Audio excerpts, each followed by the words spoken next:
Chapter 260. Yun Shishir held her aching forehead and said solemnly, "If I had such a daughter, I'd feel ashamed.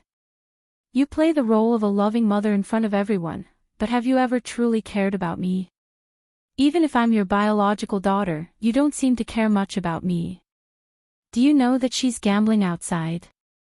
Do you know that she's taking drugs outside? Yes, I'm her elder sister. That's why I'm always the one cleaning up after her mess. Have you ever cared? Have you ever asked? Her enemies came to my door to collect debts, and I lost my job. I even had to pay off her debts with my hard-earned savings. What else do you want? Mom, are you a vampire?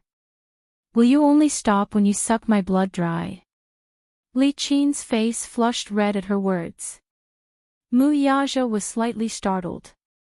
He could not help but recall the day when he bumped into her.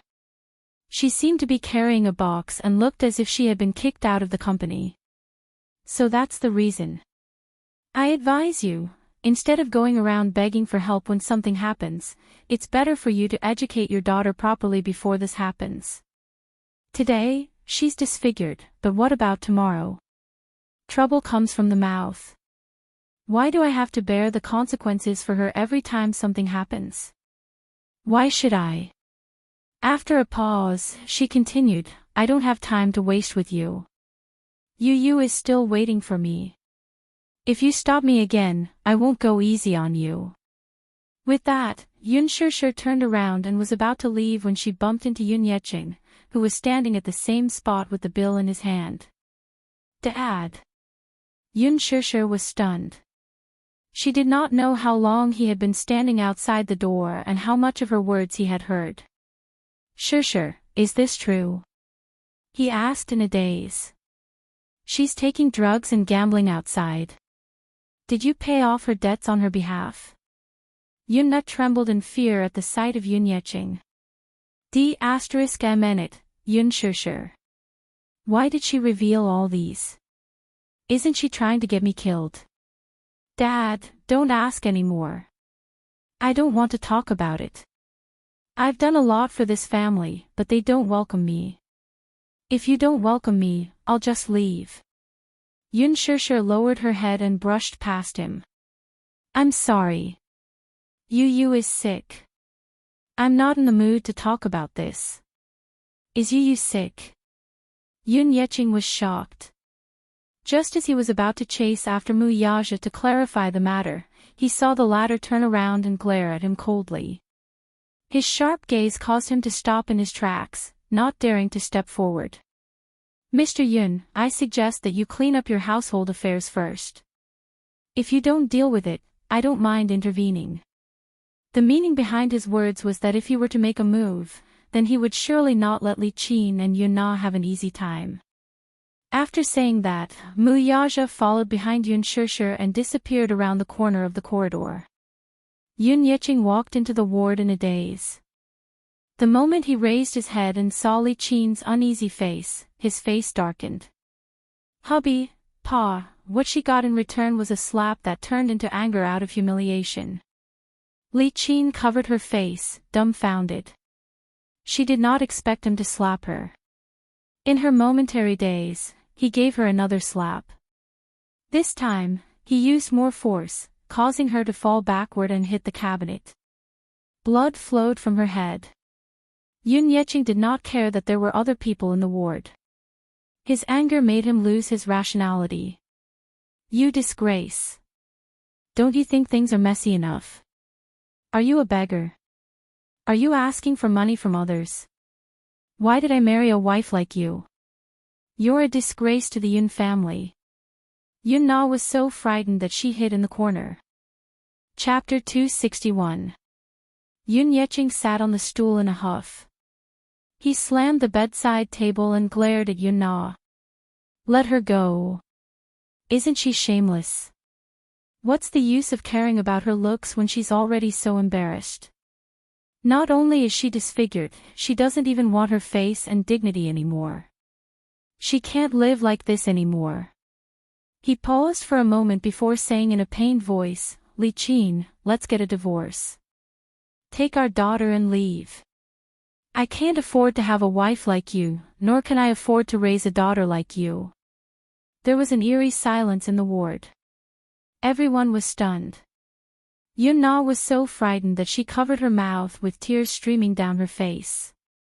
Li Qin's face cracked when she heard the word divorce. Yu Yu was lying on the bed reading a newspaper. His hearing had always been sharp. He seemed to have heard hurried footsteps coming from the corridor. He immediately threw the newspaper aside, lay back on the bed, and signaled to Li Hanlin with his eyes. Li Hanlin immediately got the hint. The little lad closed his eyes and pretended to be dead. He got up and walked to the door to open it, only to see Yun Shishir and Mu Yaja walking toward him. "CEO. Mu." Li Hanlin's lips twitched. This wasn't how the script was supposed to go. Why was Mu Yaja here? When Yun Shishir saw him, she quickened her pace and walked to the door of the ward. She looked inside anxiously. The ward was a normal one, but under Li Hanlin's arrangement, there were no other patients. In the spacious ward, Yu Yu lay quietly on the bed next to the wall. His little face was as pale as a sheet of white paper. His lips, in particular, were cracked and dry. His mother's heart ached so much that she felt like tearing it apart when she saw it. Yun Shishir asked worriedly, "Principal, how are you?" "How is Yu Yu?" Li Hanlin pursed his lips and pretended to be worried and reproachful. "Why are you only here now? I've never seen such an irresponsible mother like you. Yu Yu's condition doesn't look too good. The doctor said that this isn't the first time he's had an attack like this." "Yes, it's not the first time I've had a relapse, but it's the first time I've had a relapse in 2 years." Yun Shishir's heart clenched into a ball, and she couldn't help but tear up. Yu Yu was her Achilles heel. When she thought about how Yu Yu had to go through so much pain at such a young age, she wished she could take her child's place and bear this pain. Li Hanlin nodded, pretending to be serious. "Yes. If she didn't take good care of her body, the chances of her relapse would only increase. At that time, her condition would worsen and she would have to undergo surgery. But the child is so young. I'm afraid that his body won't be able to take such a big operation." "Thank you. Has he not woken up yet?" Li Hanlin shook his head regretfully. "Although his condition has stabilized, the little guy has not woken up yet. However, you don't have to worry. The doctor said that the condition is under control. It's not a big problem for now." "Thank you." Yun Shishir thanked him and immediately walked towards the bed. Mu Yaja was about to enter the ward, but Li Hanlin stopped him at the right time. The latter looked at him with a displeased expression. His cold gaze seemed to be asking why Li Hanlin stopped him. Li Hanlin was shocked by his sharp gaze, but he immediately said, "You can't go in." Mu Yaja frowned slightly. He raised his hand and swatted Li Hanlin's arm away. Then, he slowly walked into the ward.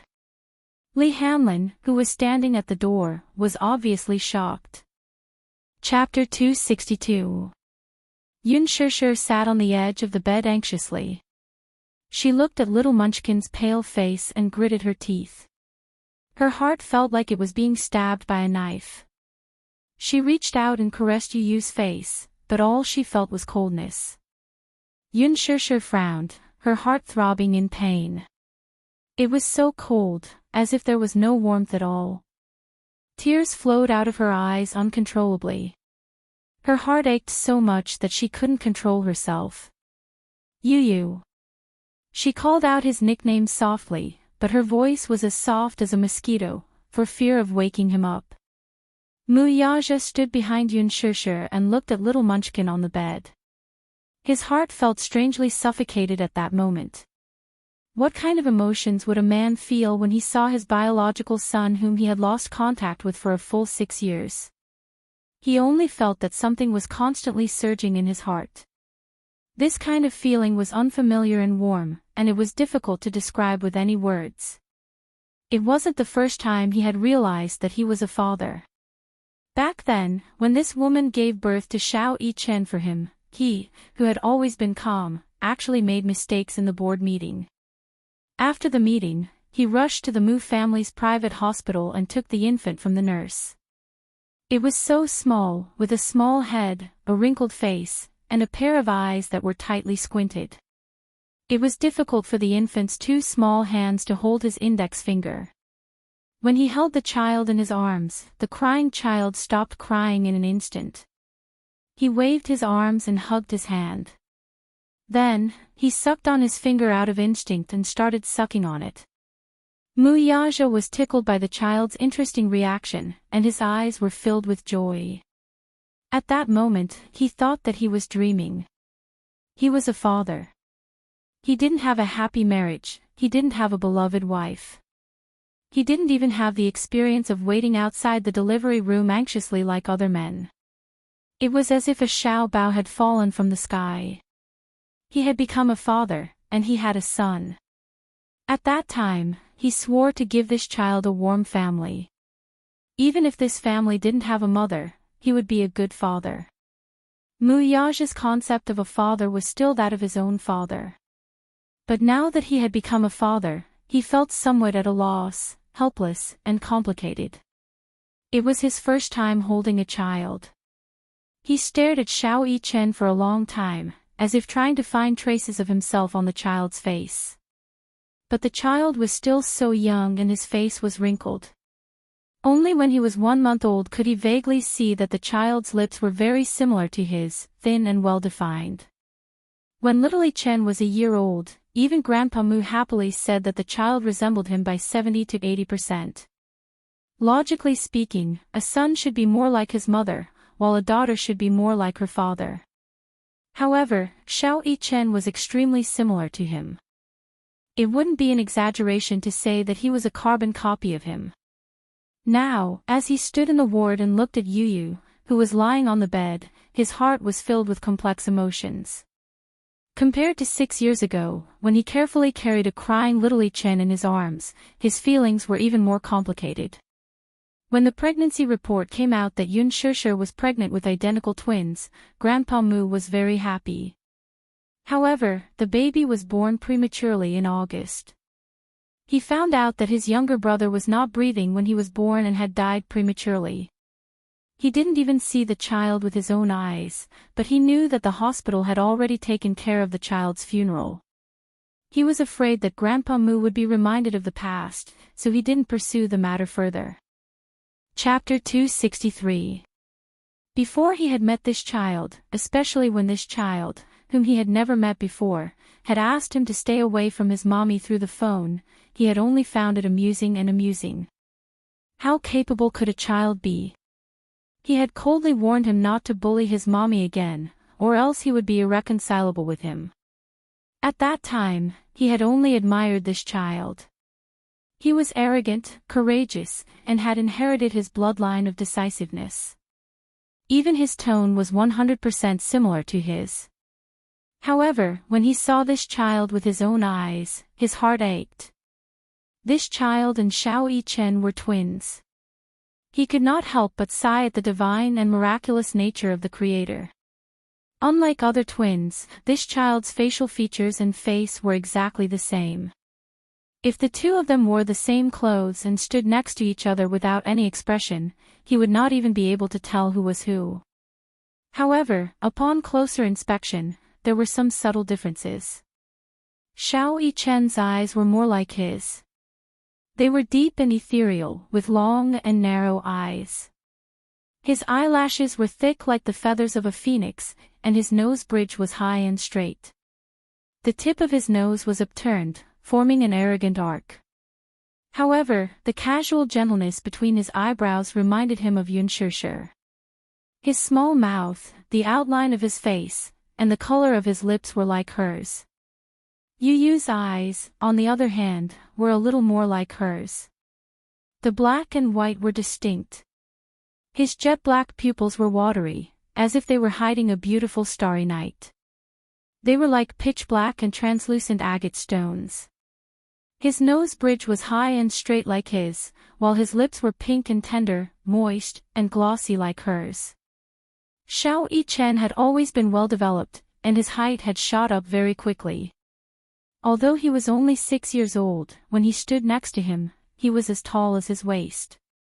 His delicate face was rosy and healthy, and his cheeks were chubby with a little baby fat. He could not help but want to kiss them. On the other hand, Yu Yu was a little on the skinny side. Yun Shishir had always been very attentive when it came to nutrition, but perhaps the child did not absorb it well, for his height could keep up with his growth, but there was not much meat on his body. He was thin and small. Although he was about the same height as little Yichen, at a glance, his wrist was so thin that he could easily hold it with 2 fingers. Yu Yu, Yun Shishir called out to him. Yu Yu opened his eyes slightly. Seeing that he was awake, Yun Shishir was both surprised and happy. She hugged him and said sympathetically, Yu Yu, you're awake. Mommy is late. I'm sorry.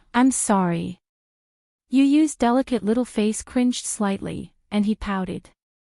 His watery eyes were filled with tears of grievance. He rubbed against her arms longingly and grumbled, Mommy, why are you only here now? Yu Yu has been waiting for you for a long time. Yu Yu thought that Mommy didn't want Yu Yu anymore. Sob. Yu Yu hugged Yun Shishir's neck with his little hands and rested his head on her shoulder in satisfaction. He rubbed against her like a kitten, greedily enjoying the warmth in her arms. However, when he suddenly opened his eyes and saw the man standing by the bed, his soft smile froze on his lips. Mu Yage's footsteps were very light. He stood at the head of the bed for a long time and quietly sized him up without making a sound. However, when Yu Yu opened his eyes and saw the man by the bed, his face turned cold and gloomy with his back facing Yun Shishir. Chapter 264. It's him. Why is he here? He had thought that his mommy had come alone. Why did she bring this man along? Yu Yu's expression tensed up. His thin lips formed a stiff line as he felt displeased. This was the first time Yun Tianyu looked at this man up close. The first time he saw his biological father was in a financial magazine. Initially, he thought that the photo had been edited. Otherwise, how could there be such a perfect man in this world? He was handsome, mature, and had an extraordinary temperament. Especially that cold and resolute face. Even though it was a cold photo, people couldn't help but be intimidated by it. The last time he saw him was at a gala. He clearly saw this man's handsome features and tall figure. It turned out that this perfect man existed in reality, too. At this moment, the father and son were facing each other. He looked at the little lad, and the latter sized him up with an appraising gaze. His eyes gradually filled with disbelief. He was an outstanding man. He was also a domineering man. He should be like him, a very possessive man. An extremely powerful aura emanated from his body. Wherever he went, the aura emanating from his body would spread to every corner. This was his biological father. When he was young, he did not have a father. When he saw other children with fathers, he was envious and confused. Why was it that when other children were a family of 3, their left hand holding mommies and right hand holding daddies, his right hand was empty? He often saw other children sitting on their father's shoulders.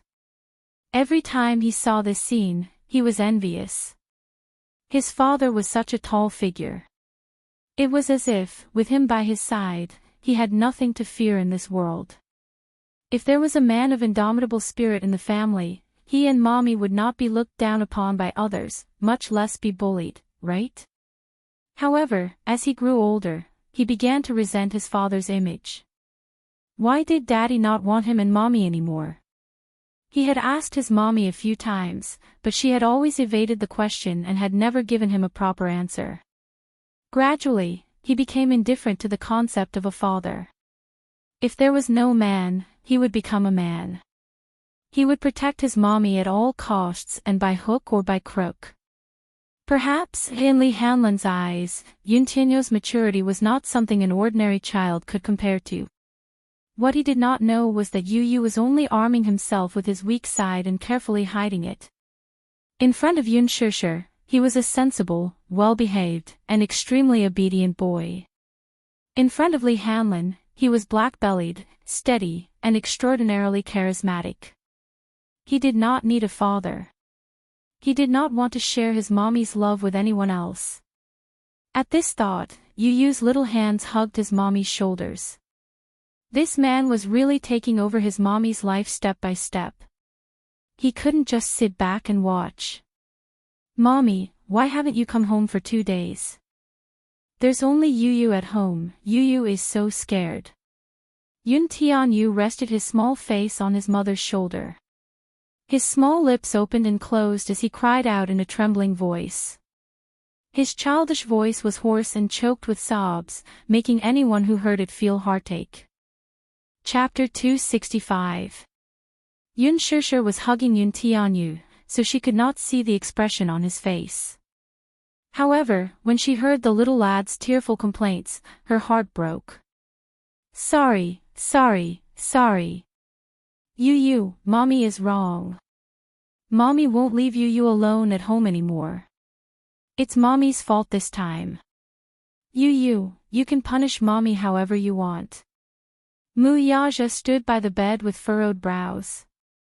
This little lad was young, but he was quite scheming. He even knew how to make use of his mommy's guilt toward him.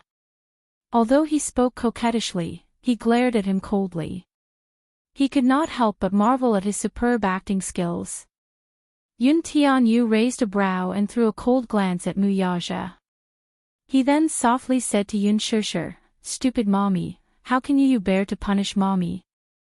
Mommy must have had something on last night, so she couldn't come back. Yu Yu doesn't blame Mommy, but don't leave Yu Yu alone next time. Yu Yu is really scared." With that, his lips curled up slightly as if he was showing off to the man.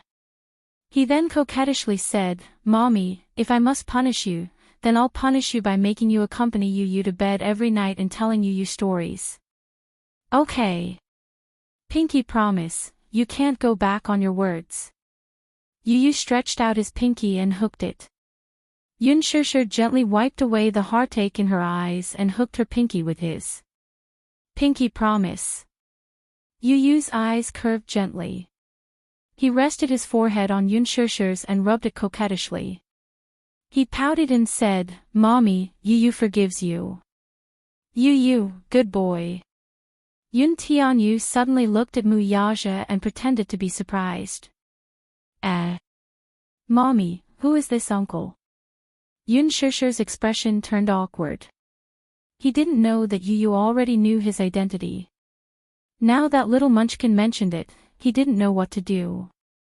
How should he introduce them? Could it be that Yu Yu, this is your daddy? Yu Yu would be terrified. For 6 years, he had never mentioned anything about his biological father in front of the child. Now that he was suddenly told that he had a father, it was naturally difficult for him to accept. When she thought of this, her expression became extremely ugly. She subconsciously looked behind her and glanced at the man beside the bed. The latter was looking at her as if he was also waiting for her to explain.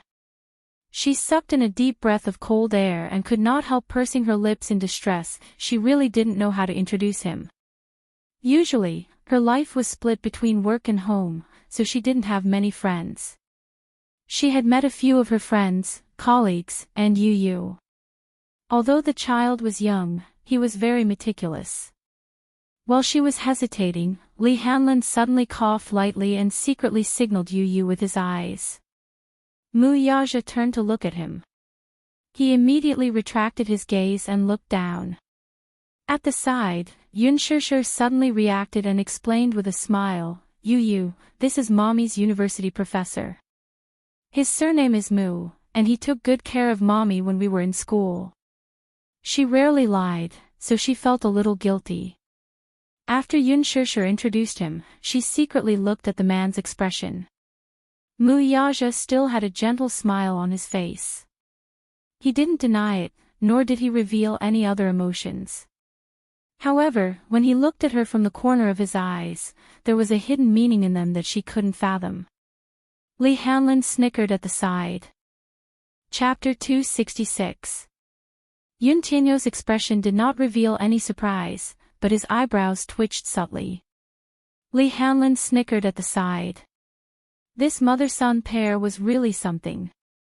The son lied to his mother that his personal assistant was the kindergarten principal, while the mother lied to her son that the child's biological father was a university professor. The father-son pair was really something. They knew each other's identity, and the only one who was kept in the dark was Yun Shishir. Yun Shishir would never have guessed that the little rascal would be unaware of Mu Yaja's identity. Did she really think that Yun Tianyu was a 6-year-old child? Lee Hanlon's lips twitched at the thought of this. Ahem. All right. Yun Tianyu was indeed a 6-year-old child. Yun Tianyu chuckled and greeted him gently. So, you're mommy's university professor. You look really young, though. About 27 or 28. There was a gentle smile on her face, but her eyes were fixed on the man, and there was a faint taste of gnashing teeth. Mu Yaja chuckled. The little lad's eyes were really sharp. He could tell his age at a glance. Thus, he stretched out his slender hand and held the little fellow's little hand. The man's hand was broad and warm, fair and smooth, and his fingers were long and slender. The little lad's hand, however, was slightly cold. Although it was chubby, it was slightly pale. Due to Yun Shishir's presence, Yun Tianyu could not shake off his hand. He could only put on a fake smile, feeling extremely awkward inside. Mu Yaja smiled and held his hand. He said lightly, "Little Yu, you can call me Uncle Mu." His voice was mellow and charming. Like aged wine, it was easy to get intoxicated.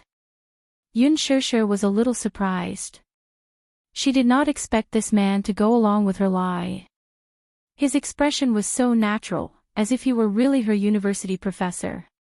Yun Tianyu smiled unnaturally. Uncle Mu, you must be very busy.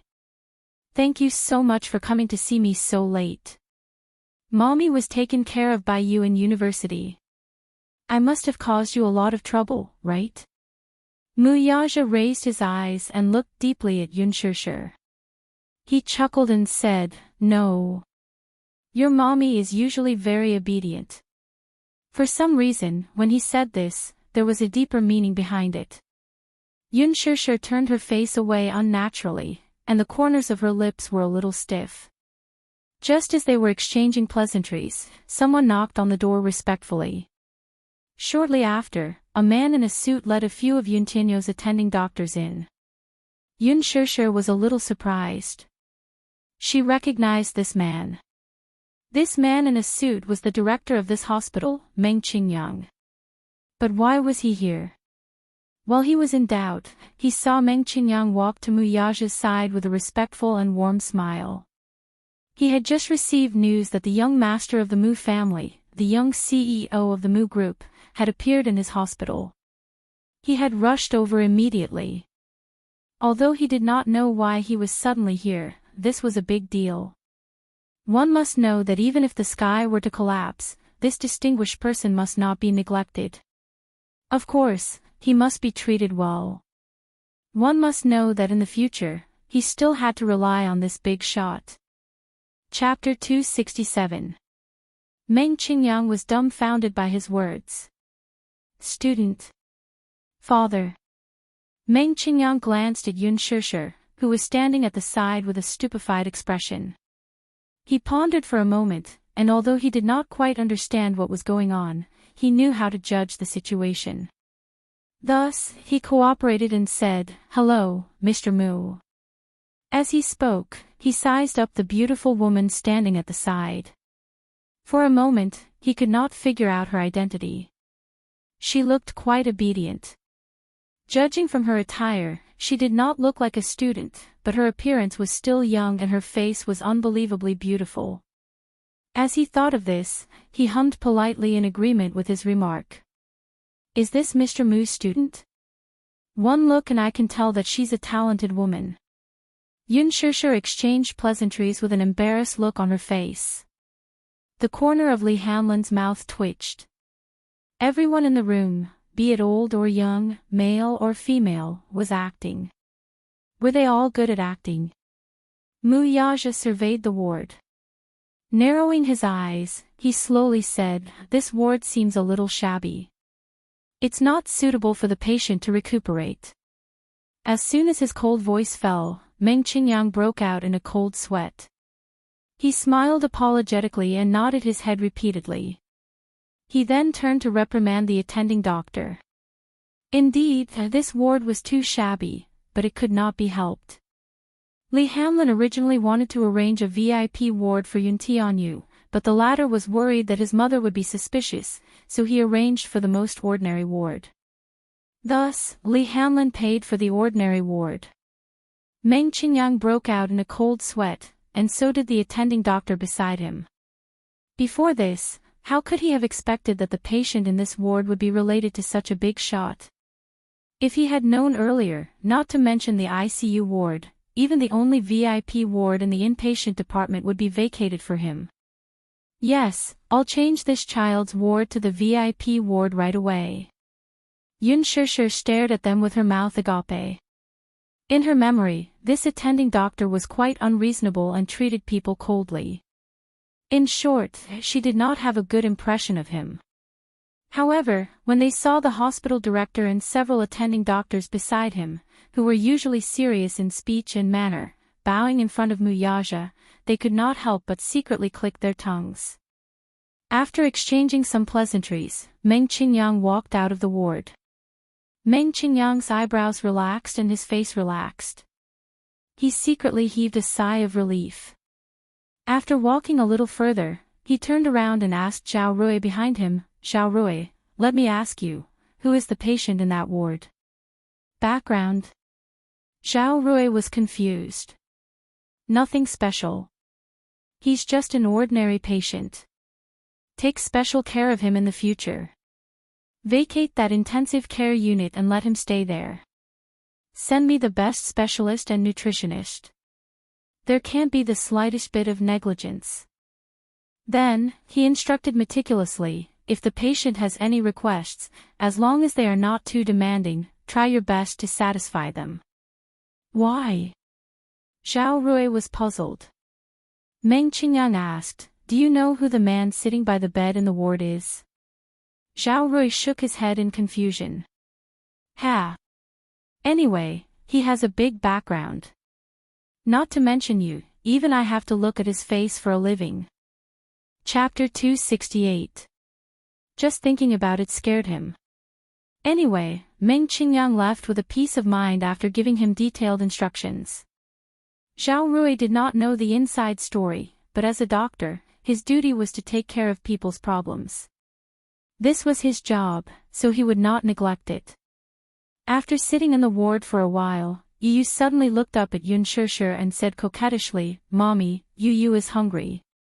"It's empty." "Is it growling?" As he spoke, he pouted and silently flattened his little belly. His pair of innocent eyes blinked at her, looking very aggrieved. Yun Shishir immediately asked gently, "Yu, what do you want to eat?" "Mommy will go to the supermarket to buy it for you." There were many 24-hour convenience stores and cake shops near the hospital. It was very convenient to cross the road. But it's so late. Yu is really worried. Suddenly, his eyes lit up. He clasped his hands together and said softly to Lee Hanlon, "Principal, why don't you accompany my mommy?" Lee Hanlon immediately understood and nodded. Yun Shishir was a little embarrassed and declined, "No, thank you. Yu, it's so late now. Why don't you let the principal go home early?" "It's okay. The principal has always been very kind." "Mommy, you're so weak. What if a bad uncle kidnaps you in the middle of the night? Principal Lee is very powerful. He can protect you." "Yeah, it's not too late anyway." I'll accompany you to buy things, send you upstairs, and go home. Don't worry about it. I like you very much. I already treat him as my own son. As soon as Lee Hanlon finished speaking, he suddenly felt the sharp gaze of the man beside him, which was as sharp as a knife, on his face. Mu Yazhou looked up and fixed his cold eyes on him. There was a hint of displeasure in his expression. It was as if he was questioning his words. Treat him as your own son.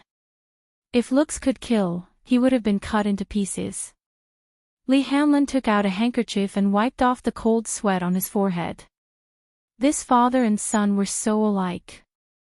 The little one's aura was already intimidating enough, the bigger one's legs would turn to jelly with just one look. At that moment, the atmosphere in the ward was a little strange.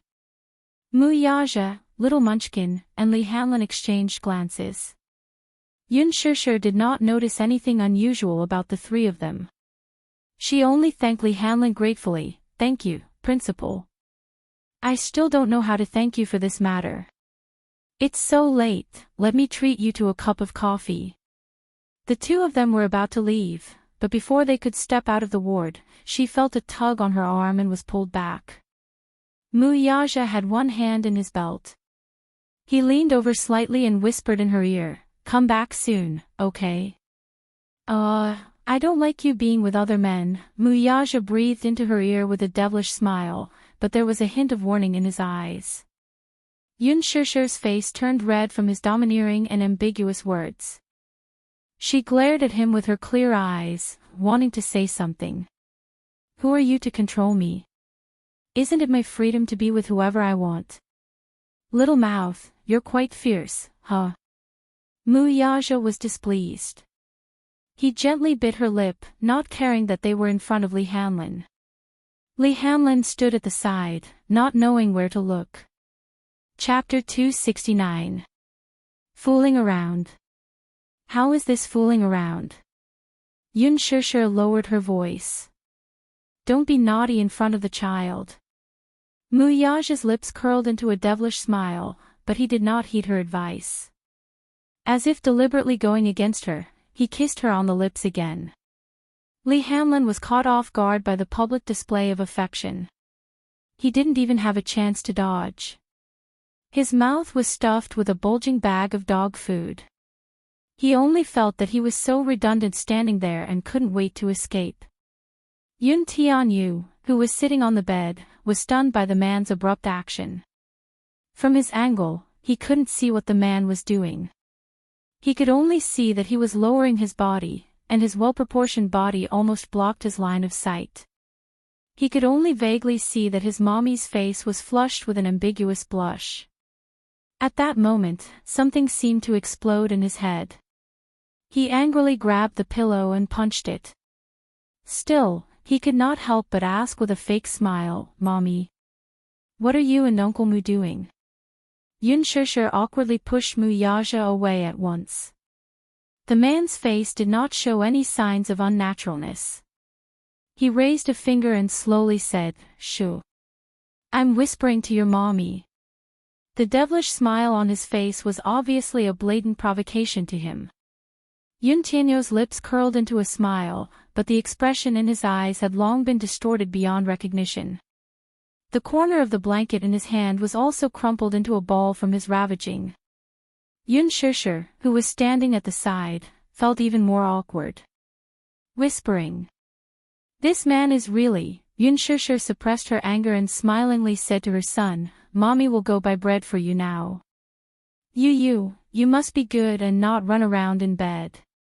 With that, she warned Mu Yazhou, "Professor Mu, please take care of my Yu. I'll be back soon." With that, Yun Shishir and Lee Hanlon left the room. Just as the door to the ward closed, the father and son faced each other in the room. Yun Tianyu's smiling face turned cold all of a sudden. The gentle and doting smile on the little lad's face when he looked at Yun Shishir earlier had long since disappeared. Mu Yazhou looked at his serious expression. For a moment, he seemed to see his younger self in him. She was always cold and emotionless. She was always in a defensive posture, completely sealing herself in her own world. She had never opened her heart to anyone. Yun Tianyu looked at him coldly. His eyes were filled with vigilance, scrutiny, and indifference. Mu Yaja couldn't help but smile. He couldn't help but walk forward and sit beside the bed.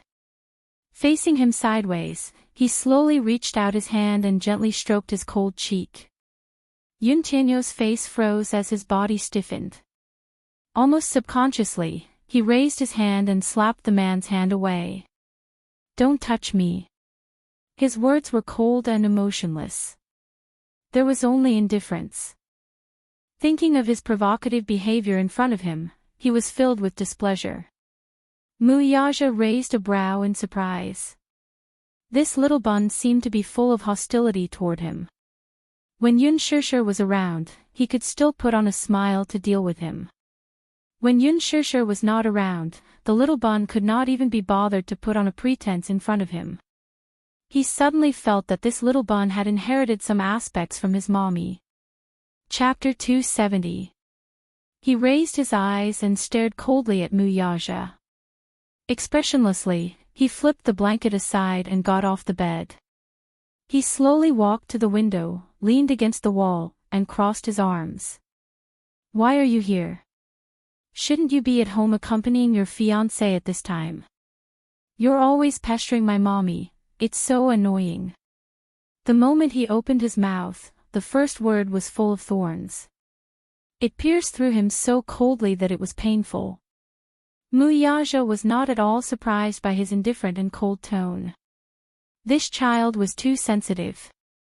He carefully hid his most vulnerable side. Mu Yaja saw him leaning against the wall as if the huge wall was his only support at this moment. "Are you very pleased with yourself?" Mu Yaja looked at him with a raised brow. The little lad pursed his lips tightly. At this moment, he was like a little beast that had lost control and no sense of security. He hugged his arms tightly and suppressed all his anger and uneasiness. He repeated his words again. "Are you very pleased with yourself for bullying my mommy in front of me?" Mu Yaja. He called him by his name. Mu Yaja was not angry at all. He only curled his lips and slowly said, "According to seniority, you should call me Daddy." "Daddy?" Yun Tianyu's good-looking brow arched. "On what basis?" Mu Yaja said, "On the basis that my blood flows in your veins." Is this answer enough? The father and son, one big and one small, formed two extremes that were like fire and water. Yun Tianyu's eyes turned cold. Is it enough? Not enough. He suddenly raised his arrogant chin and stared straight at the man's handsome face. His tender voice revealed a firmness that could not be ignored. "Do you think that just because we are related by blood, I should call you Daddy? I'm 6 this year. 6 years old. Have we met in the past 6 years? Have you ever fulfilled your responsibility as a father? Now, you suddenly appear out of nowhere and want me to acknowledge you as my daddy." As he spoke, his frail body began to tremble. Yun Tianyu's brows furrowed tightly. He lowered his head and gripped his wrist tightly as if he could suppress the anger in his heart. He lowered his eyes and said in a low voice, "Mu Yaja, I think you're mistaken about something. It's not because we are related by blood that I should recognize you as my father." Mu Yaja was stunned. Yun Tianyu looked up at him and sneered. "Did you carry me when I was born? When I'm afraid of the dark at night, have you ever sung a nursery rhyme beside my bed to coax me to sleep? When I was bullied by other children, did you comfort me by my side? When I was in kindergarten, all the children were taken home by their fathers. Where were you? Where were you when mommy was being bullied? Now, 6 years have passed. You appear out of nowhere and want me to call you Daddy. Mu Yaja, do you think you're qualified?" His tone was not agitated, and his voice was calm and steady as usual. However, his childish voice was faintly trembling. Even though he was calmly narrating something that had happened to someone else, his words were laced with blood and tears that had long since dried up. Yun Tianyu coldly said, "You'll never know how Mommy and I have spent the past 6 years." Chapter 271. That's right. I didn't know that I had a father like you. Yun Tianyu continued solemnly, "When I first saw you in the magazine, I honestly felt agitated, wronged, and regretful." After a pause, the little lad raised his head and his lips curled into a mournful smile. "What I'm excited about is that I actually have a biological daddy. Moreover, the man who gave birth to me is so outstanding and outstanding. I was aggrieved because where were you for the past 6 years? Regretfully, no matter how outstanding you are, I can't entrust Mommy to you." Muyaja's brows knitted tightly together. The little lad's accusation made his heart clench and almost suffocate him. It was not that he did not feel heartache. His heart ached so much that it felt as if a heavy rock was pressing down on it, making it hard for him to breathe. Initially, he was a little surprised by his son's intelligence, but more than that, he was astonished. He and Xiao Yichen were twins, but unlike Xiao Yichen, this child was more mature and steady. This level of maturity was not something that someone his age should have. 6 years old was the most innocent age in a child's life. Children at this age were more likely to enjoy the innocence and beauty of childhood. He, however, bore a burden that children his age should not bear. This maturity was only natural, though. Little Yichen had been doted on ever since he was born. With him as the center, Mu Xing's love, as well as his doting, had never stopped revolving. Even Mu Wanru, who was not close to him, had always indulged him in all matters, big or small. Although she was not his biological mother, Mu Wanru still fulfilled her duty as a mother. Yun Tianyu was different, though. He did not breathe the moment he was born. There were only weak signs of life, and he almost lost his life. Relying on his innate survival instinct, he let out a weak cry and came into this world. However, he did not have Xiao Yichen's health and liveliness from birth. Before he was 2 years old, he had experienced physical torture and pain. Gradually, he realized that his body was not as healthy as other children. He also realized that he was different from other children. When he returned home, he was already used to Li Qin and Yunna's sarcasm, ostracism, and unbearable humiliation. His childhood without a father was accompanied by bullying and humiliation, but he was never willing to mention it to Yun Shishir. Because of this, his mature personality was formed. Yun Tianyu clenched his fists tightly. Suddenly, he relaxed them and his voice returned to its usual coldness. "Since I was born, I only have a mommy and no daddy. I didn't have one before, and I won't have one in the future." Muyaja asked. Biting his lower lip hard, he coldly spat out, "That's because I don't need it." His voice fell, but there was a long silence. Until he spoke again. "I like you very much." Yun Tianyu, his body stiffened, his shoulders trembled. He asked gently, "Don't you like me?" She carefully probed him, trying to find out his true intentions.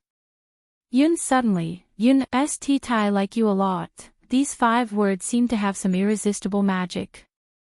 In an instant, his uneasy heart calmed down, and his face flushed with shyness. Chapter 272. I don't need you to like me. It's enough that Mommy likes me. This child was actually a little arrogant. "I've told you before that you're not allowed to provoke my mommy." "Muyaja, do you think I can't do anything to you?" Muyaja did not make a sound. Looking at his reddened face, which was full of awkwardness and hostility, he curled his lips. The ward was silent for a moment. After a long silence, Muyaja stood up abruptly. His tall figure instantly made the entire ward seem small and narrow. The man's aura was so strong that Yu had no choice but to puff out his chest. Alas, it was to no avail that his aura was completely suppressed in front of the man. The father and son stood facing each other. The height difference was so big that Yu could only raise his head to look at him. His neck was a little sore. He was so tall. Just like what he had imagined, his father was really tall and upright. His stalwart body seemed to be able to withstand all kinds of wind and waves. It was indestructible. When he first met him at the gala, he could not help feeling envious of his outstanding height. How nice would it be if he could grow up to be as tall as him? However, now that this man was standing before him, he realized that he was more handsome than he had imagined. It was not that he did not feel envious. Yun Tianyu muttered inwardly, he is so tall, can't he squat down? He raised his head to look at him. His height alone was enough to suppress him. As if telepathy between father and son, Mu Yaja seemed to have guessed his thoughts. He walked forward and half-squatted in front of him.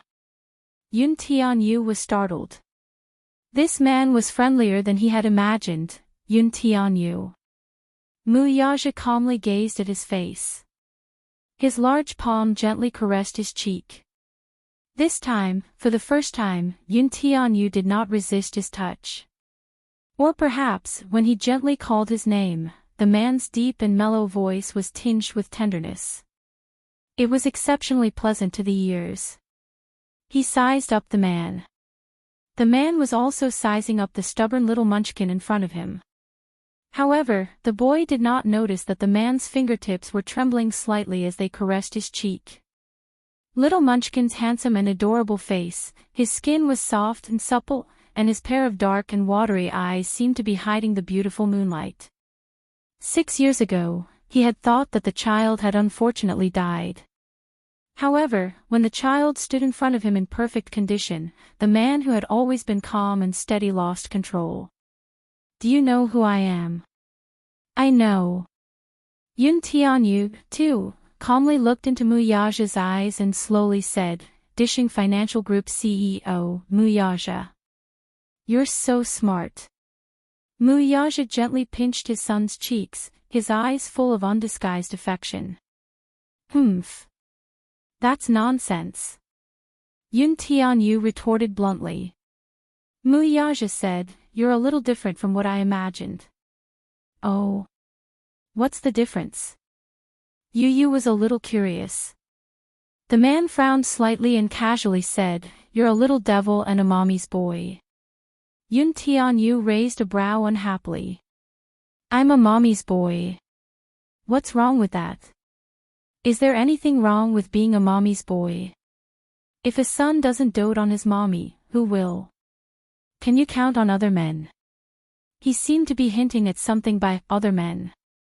Chapter 273. Yun Tianyu coldly retorted, How can you be in pain? Don't you have a fiancé? Mu Yaja, let me tell you, mommy is a treasure in my heart. If you want to dote on my mommy, it must be legitimate. Or do you treat marriage as child's play? I don't know what mommy is thinking. However, I won't allow a relationship without a proper status. The little guy was still young, yet he knew that he needed a proper status. Do you think that mommy is a woman you can toy with as you wish? Yun Tianyu arrogantly crossed his arms, his eyes cold. As long as I, Yun Tianyu, am around, no one can bully my mommy. You can try if you dare. There was no doubt in his threatening tone that he would not show mercy to those who bullied his mommy. The father-son pair's conversation was more like a negotiation, and it had already reached a boiling point. Mu Yaja lightly said, You said that you will protect your mommy. I don't doubt your ability. However, have you ever thought that when you grow up and get married and have children, your mommy will be all alone again? Can you bear to do that? Yun Tianyu firmly said, I won't get married and have children. I will accompany my mommy until she grows old. I will stay by her side and never leave her. The little lad's eyes were exceptionally resolute when he said those words. Don't you wish to have a complete family? Mu Yaja pinched his little hand and gently placed it in his palm. His lips curled into a smile. A daddy, mommy, and an elder brother. Yun Tianyu coldly withdrew his hand from the man's palm and slowly said, "A complete family isn't enough. If we don't love each other enough, being together will only be painful." Mu Yaja was stunned. He did not expect this child to know so much. "If my mommy falls in love with a man one day, perhaps I will respect her choice. However, the prerequisite is that this man must love my mommy enough. Although I can't interfere in matters of the heart, it doesn't mean that I can sit back and do nothing. I won't let anyone hurt her." Yu suddenly looked at him and took a step closer to him. She poked his chest with her little finger and asked coldly, "If that's the case, then let me ask you, do you like my mommy?" Her soft fingertips poked at his chest, but she didn't use much strength. Mu Yaja suddenly fell silent. In fact, even he himself did not know what kind of feelings he had for Yun Shishir. Like? What is like? In the world of love, he was like a blank piece of paper without any color. He didn't understand feelings, and he didn't know what love was. For as long as he could remember, he was like a marionette. It was only when Xiao Yi-chen was born and he looked at the baby's tender face in his swaddling clothes that he vaguely understood his father's feelings for his son. Emotionally, he was clumsy. He doted on and spoiled Xiao Yi-chen in every possible way. He wanted to give him the best in the world. Now, his heart ached for Yu and he loved her to the core. The more he looked at the boy, the harder it was for him to control the distinct and unfamiliar feeling in his heart. Perhaps, this was a father's love. This feeling of blood being thicker than water seemed to have seeped into his bones along with his blood. It was very clear. At the same time, he wanted to give him a warm family. In this family, there was a father, a mother, and an elder brother. He wanted to make up for the 6 years that this child had been missing. However, when this child poked his heart and questioned him, he was a little lost. Chapter 274. Did he like her? What did it mean to like her? If he had a strong possessiveness toward her, and this was considered as liking her, then he could answer that he liked her. However, he understood that possessiveness and desire did not mean that he liked her. Thus, he was momentarily at a loss regarding this question. Seeing his hesitation, Yu was displeased that he was still hesitating over this question. "You're hesitating for so long. I can tell that you don't like my mommy at all." Yu paused for a moment, his eyes revealing a hint of coldness. "Since you don't like her, then, why are you still provoking my mommy?" "You have an older brother," Mu Yaja suddenly said. Yu was stunned for a long time before replying, "I know." Why did he suddenly mention that child? Yu looked at him in confusion and did not speak again. At the mention of Xiao Yi-chen, a doting smile appeared on Mu Yaja's face. "His name is Mu Yi-chen. He's as tall as you. When he stands next to you, even I can't tell who is you and who is him." "Yes." Yu's eyes suddenly became a little dazed. He knew that he had an older brother. In fact, he did not reject this older brother, it was just that he subconsciously resisted him. However, hearing Mu Yaja mention him, he was a little more curious about this older brother of his. Perhaps it's telepathy between brothers. He always mentions to me that he has a younger brother. Mu Yaja looked at him and smiled. At first, I thought that he was just a child's babble. Now, I find it incredible. I can't help but marvel at the wonders of the Creator. As soon as he finished speaking, Yuntinyo's face was filled with disbelief. At the same time, his eyes could not help but become a little dazed. He dreams of me. Yes. Mu Yaja said lightly, "I want to give him and you a complete family. Yu, are you willing?" His thin lips opened and closed as he gently called out her nickname. In an instant, it was as if there was some strange emotion piercing her heart. Caught off guard, an inexplicable feeling spontaneously arose in her heart. A complete home, a home where he had a father, a mother, and perhaps a brother who loved him dearly. In front of him, this man was gently asking for his opinion, asking if he was willing. Willing. Ah, his heart longed for it so eagerly. However, when he opened his mouth, he said with an awkward expression, "I don't want to." The man's expression did not change. Obviously, he was not surprised by his answer.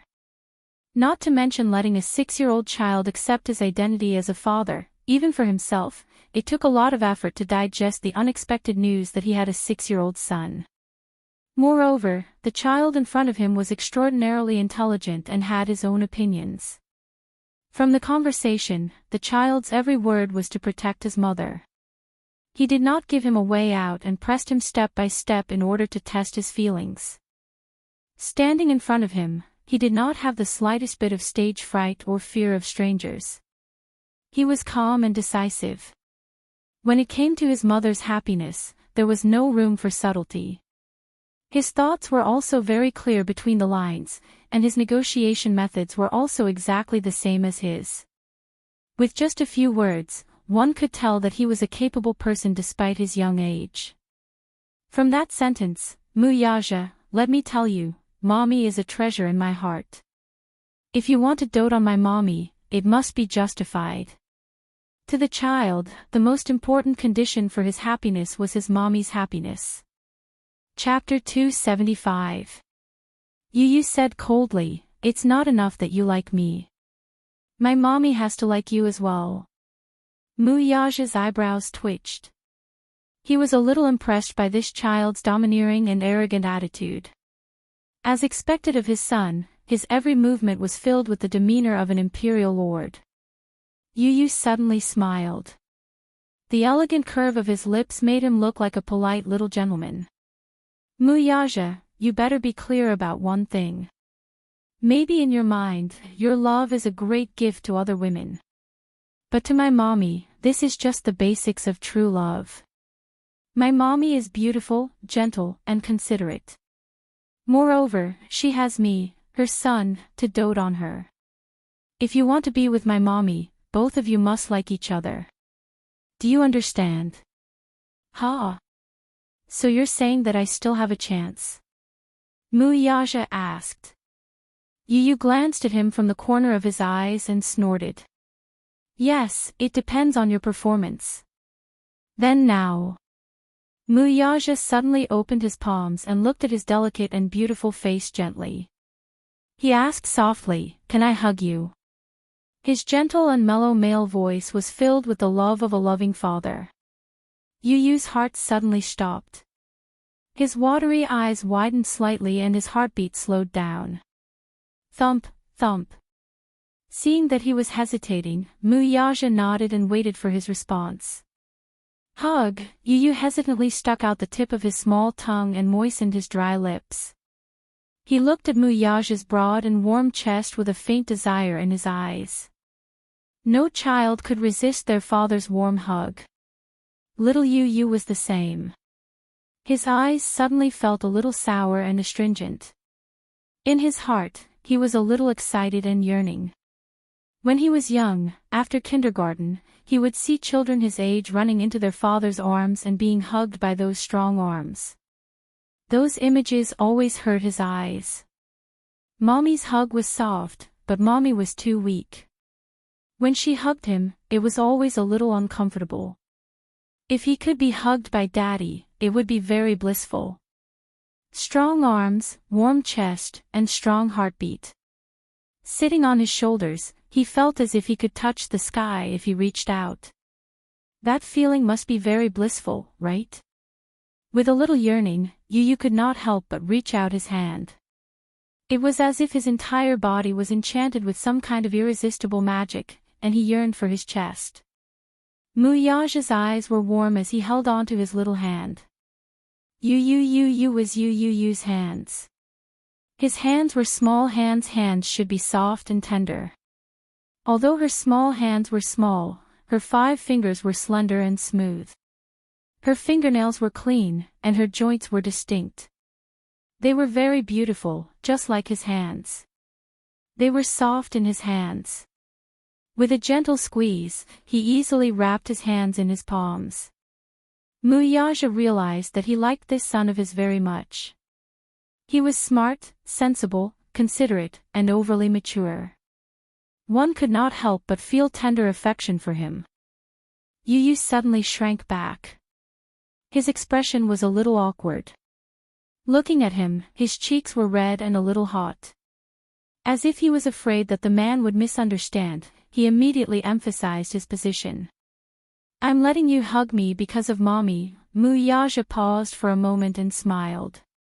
Okay. Chapter 276.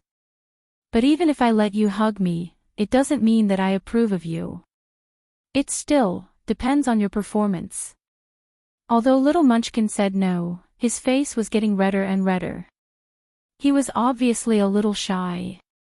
He looked awkward, but deep down, he was yearning for this hug. Muyaja could tell that he was feeling awkward, but he pretended not to know. He only nodded and said, okay. Just once, just this once, Yu Yu repeated. When the man nodded again, he pursed his lips and took a step closer to the man nervously.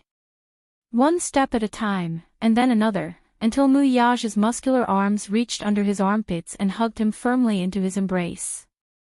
In an instant, Yu Yu's face was burning hot. Muyaja scooped up the little lad, his left arm supporting his little but effortlessly. The child was too skinny. Was it because of malabsorption or malnutrition? Or was it because that stupid woman didn't nourish him properly? Children at this age were still growing, so they should eat more. Yet, he was so skinny. This was the similarity between mother and son. But he didn't know that it wasn't that Yunshishir didn't pay attention to nutrition, but that little Munchkin's body was naturally weak and couldn't absorb enough nutrients. No matter how much he ate, he didn't gain weight. Hugging the little lad, who was as light as a feather, the man lowered his head to look at him. Yu Yu, on the other hand, lowered his head shyly and buried his face in the man's arms. He was afraid that the man would catch a glimpse of his blushing face. What was this feeling? An unfamiliar fatherly love.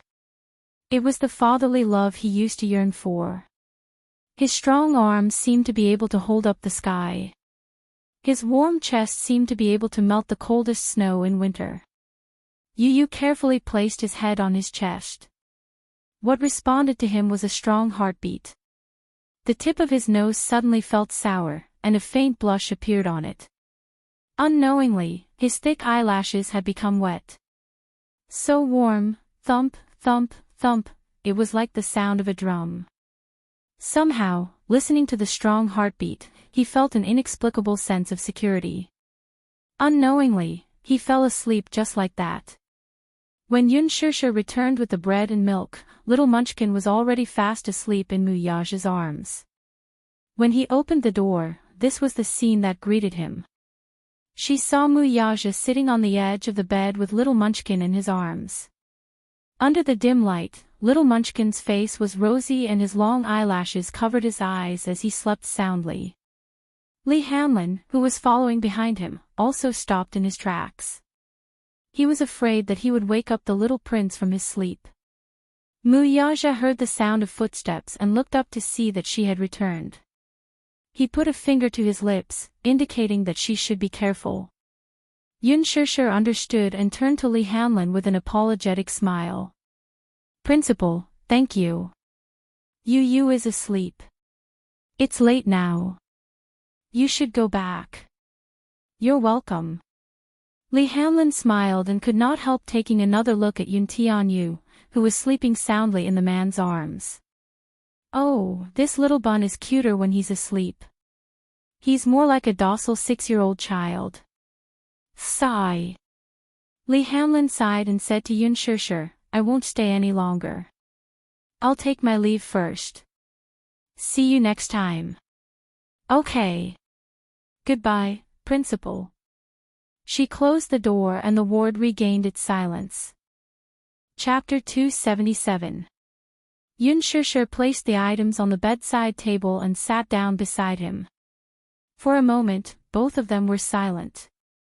Initially, when she saw the man carrying the child with such a gentle expression, her heart fluttered. However, she couldn't help but feel worried. Would this man change his mind after seeing the child? Would he bring the child back to the Mu family? Although this man had tacitly agreed that she could keep the child by her side, he had never said that he would give up the child's custody. The wealthy had always placed great importance on passing down the family line. After all, this child was his flesh and blood. Even if he agreed, would the Mu family behind him agree to it? They probably wouldn't agree to it. Yun Shishir couldn't help but feel vexed. She was not attentive enough. She should have protected the child well. Now that his identity had been exposed, she was in a very passive position. Muyaja carried little Munchkin quietly and lowered his head to look at the child's tender little face. His expression was focused, and he didn't know how much time had passed. Yun Shishir was surprised. She was a little surprised. In her impression, this man had always been known to be domineering. When she first met him, he appeared in the dark room with a cold aura. His every move was indisputable, just like a high and mighty overlord who wouldn't allow anyone to resist or defy him. No matter how scared she was, the man didn't care about it at all. When they met again 6 years later, he was still as arrogant as ever. Yes. From the moment he was born with a golden spoon in his mouth. Born as a crown prince, he lived a life of luxury and wealth. He was born arrogant and haughty. However, at this moment, the man in front of her was so quiet and even more patient than she had imagined. What surprised her even more was the way he carried the child. There wasn't a trace of awkwardness. Little Yu could sleep so soundly in his arms. Did he often carry Xiao Yichen to sleep like this? He must be very experienced. However, with his status, he should have hired a group of servants to take care of the child, right? Or would he do it himself? After a long period of observation, the man suddenly raised his head and looked at her. When their eyes met, Yun Shishir was slightly shocked and immediately retracted her gaze. There was another long silence. Yun Shishir looked up at him, but saw that the man was still in the same position, as if his arm would never be sore. That was amazing. When she carried Yu for 2 hours, her arms could not take it anymore. They were sore and painful. Aren't you tired? Muyaja raised his eyebrows and shook his head. I'm not tired. How about I hold him for a while? Yun Shishir said. Muyaja gazed at little Munchkin's face and said slowly, no need. I want to hold him for a while longer. Ah. Yun Shishir mumbled, that's amazing. Don't your hands get sore? With a doting expression, Muyaja faintly said, Xiao Yichen always had nightmares when he was young. Every time he woke up, I had to coax him to sleep. Yun Shishir's heart skipped a beat. When he mentioned Xiao Yichen, she felt as if there was a warm and sour feeling in her chest. Why do you always have nightmares? Muyaja frowned slightly, and there was a hint of confusion in his eyes. I dreamed that someone bullied his younger brother. Yun Shishir was stunned. What is this dream? I don't know. Muyaja narrowed his eyes. Maybe it's the telepathy between the twins. Chapter 278. Just as he finished speaking, a series of footsteps suddenly came from outside the door and stopped at the door of the ward. Knock, knock, knock. There was a knock on the door. Yun Shishir frowned and walked to the door to open it. Standing outside was her father, who looked weary and worried. She did not know why, but he seemed to have aged 10 years overnight. Startled, Yun Shishir looked behind him and did not see Li Qin and the rest. Seeing her guarded look, he quickly said, There's no one else, I'm the only one here. Dad. Yun Shishir looked at him with a complicated expression. She wanted to say something, but no words came out. Helplessness, heartache, guilt, and determination were written all over her face. He saw it all. He really owed this child too much. This time, he came here to sort things out. Sure, I'm here to see you. I also want to talk to you about something. Yun Shurshu's lips curled up. Dad, Yu is fine. The doctor said that he's fine now. It's probably an old illness, so he's asleep now. Yun Yeching sighed and said slowly, don't worry, I'll just take a look. I'll leave after that. Yun Shusher nodded and opened the door slightly. Yun Yeching walked in and, as if he did not see Mu Yaja standing at the side, walked straight to the bed. At this moment, Yu had been carefully carried to the bed by Mu Yaja. He was covered with a blanket, looking peaceful and docile. Yun Yeching sat by the bed and looked at his weak appearance. He wanted to reach out to comfort him, but halfway through, he retracted his hand in annoyance. His face crumbled and was full of pain. I'm not worthy of him calling me Grandpa, Dad. He suddenly stood up and walked to the balcony. He waved at Yun Shusher and called her over for a talk. Yun Shusher immediately went to the balcony and closed the door. The father-daughter pair looked at each other for a long time. After a long silence, Yun Yeching suddenly burst into tears. You've suffered all these years. It's father's fault for not being able to protect you and letting you suffer so much. As soon as he finished speaking, Yun Shusher's eyes immediately turned red. No one could understand the complicated feelings in her heart at this moment. All these years, Yun Yeching had always treated her like his own daughter. Even though Li Qin and Yunna had never accepted her, at least he had fulfilled his responsibility as a father when it came to her food and clothing, no matter how big or small, at least. They were not related by blood. More than a decade ago, Yun Yeching had become infertile due to his illness. Li Qin had always wanted a son, so the two went to the orphanage to adopt a boy. At that time, when he first met her, it was in a dormitory. Yun Yeching stood by the window and looked at Yun Shusher, who was only 9 years old at that time. She hugged her body and curled up in the corner of the room, trembling. Her eyes were lifeless and her face was ashen. Taking a closer look at her body, it was covered with wounds. His face was green and purple, and his mental state was very poor. For some reason, Yun Yeching felt a throbbing pain in his heart.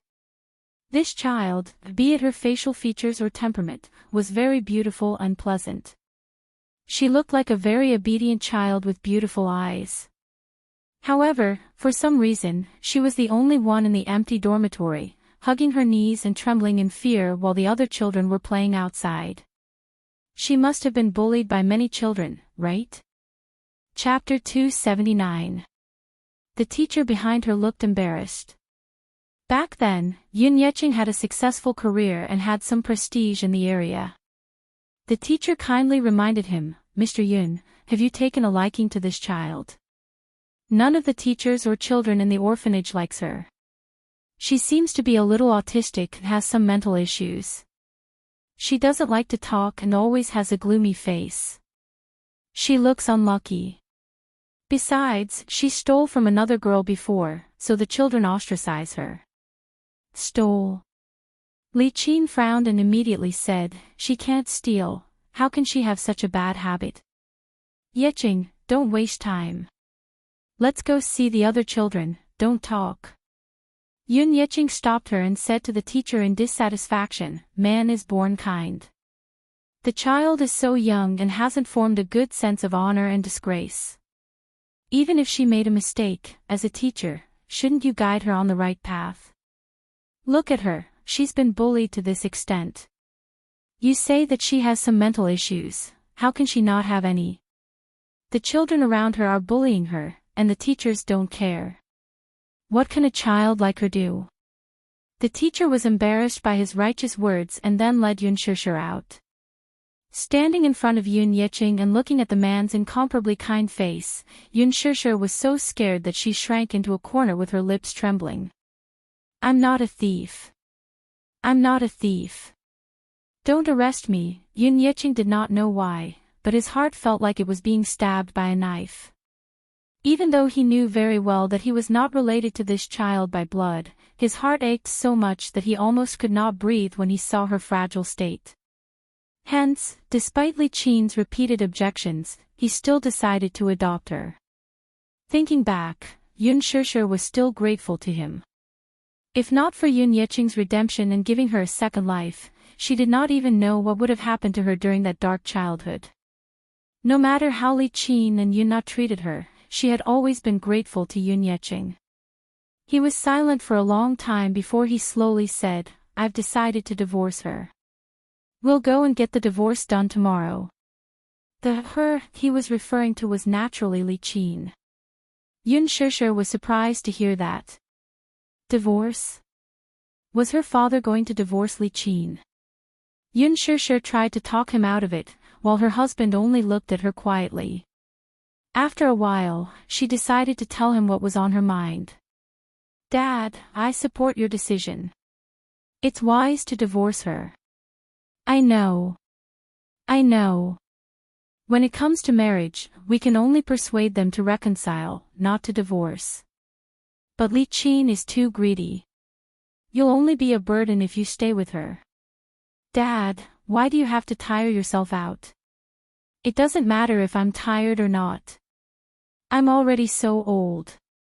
For a man of his age, he would make do if he could. Half of his body was already in the soil. If he were to get a divorce at this time, it would be unpleasant for anyone to hear about it. It was inevitable that people would gossip about it. But in the end, he couldn't bear to implicate his daughter. You, on the other hand, I feel the most guilty towards you. I even found out that she was the one who forced you to do what you did 6 years ago. I'm such a bastard." As he spoke, he stomped his feet and slapped himself hard.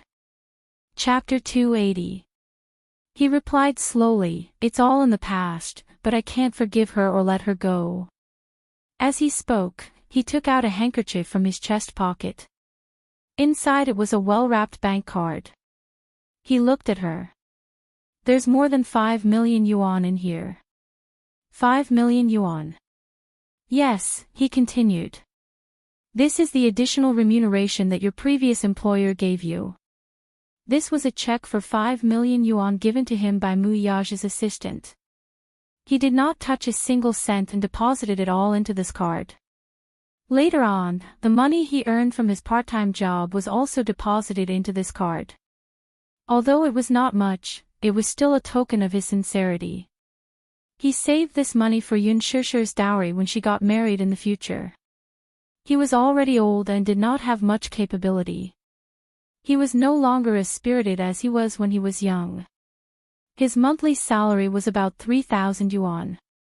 After deducting all his living expenses, he had not touched a single cent in the card for the past few years.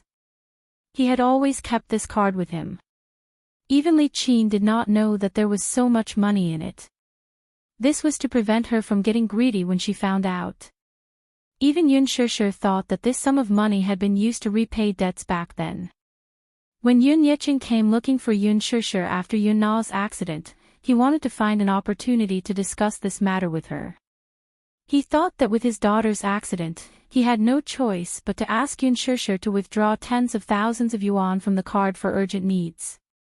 He thought that she would agree to it given her gentle and considerate personality. Who knew that he would suddenly find out the truth of what happened 6 years ago? His world had been turned upside down and he could not accept it for a while. Now that he had made up his mind to divorce Li Qin, this card should be returned to its rightful owner.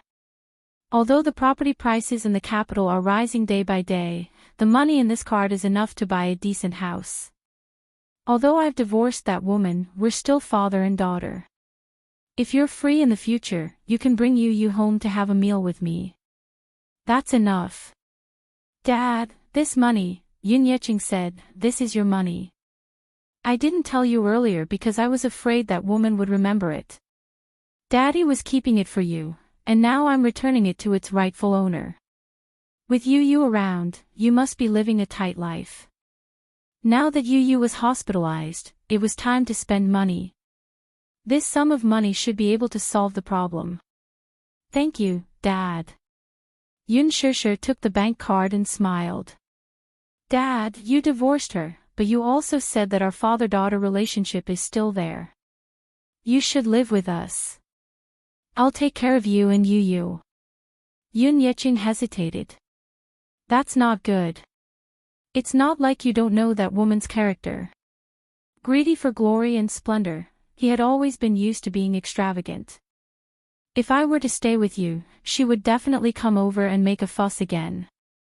I'm afraid that you and you wouldn't be safe. Now that you're successful, you can't let her drag you down. Yun Yeching spoke with sincerity. He was truly thinking of the mother-son pair. After all, given Li Qin's character, she would definitely not let the matter rest.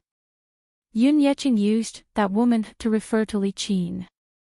It was clear that he was extremely tired of this failed marriage.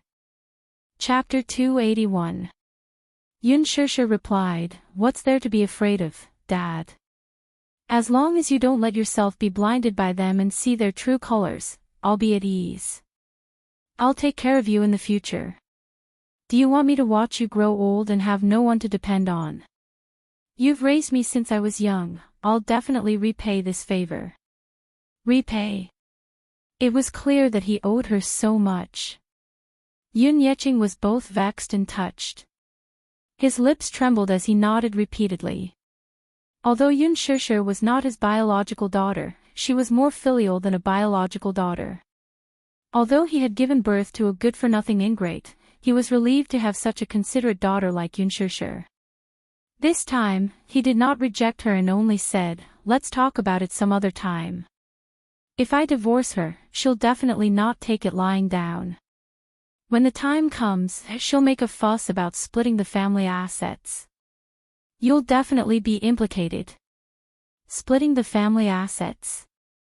Yun Shusher said angrily, Do you still want to split the family assets with that kind of woman?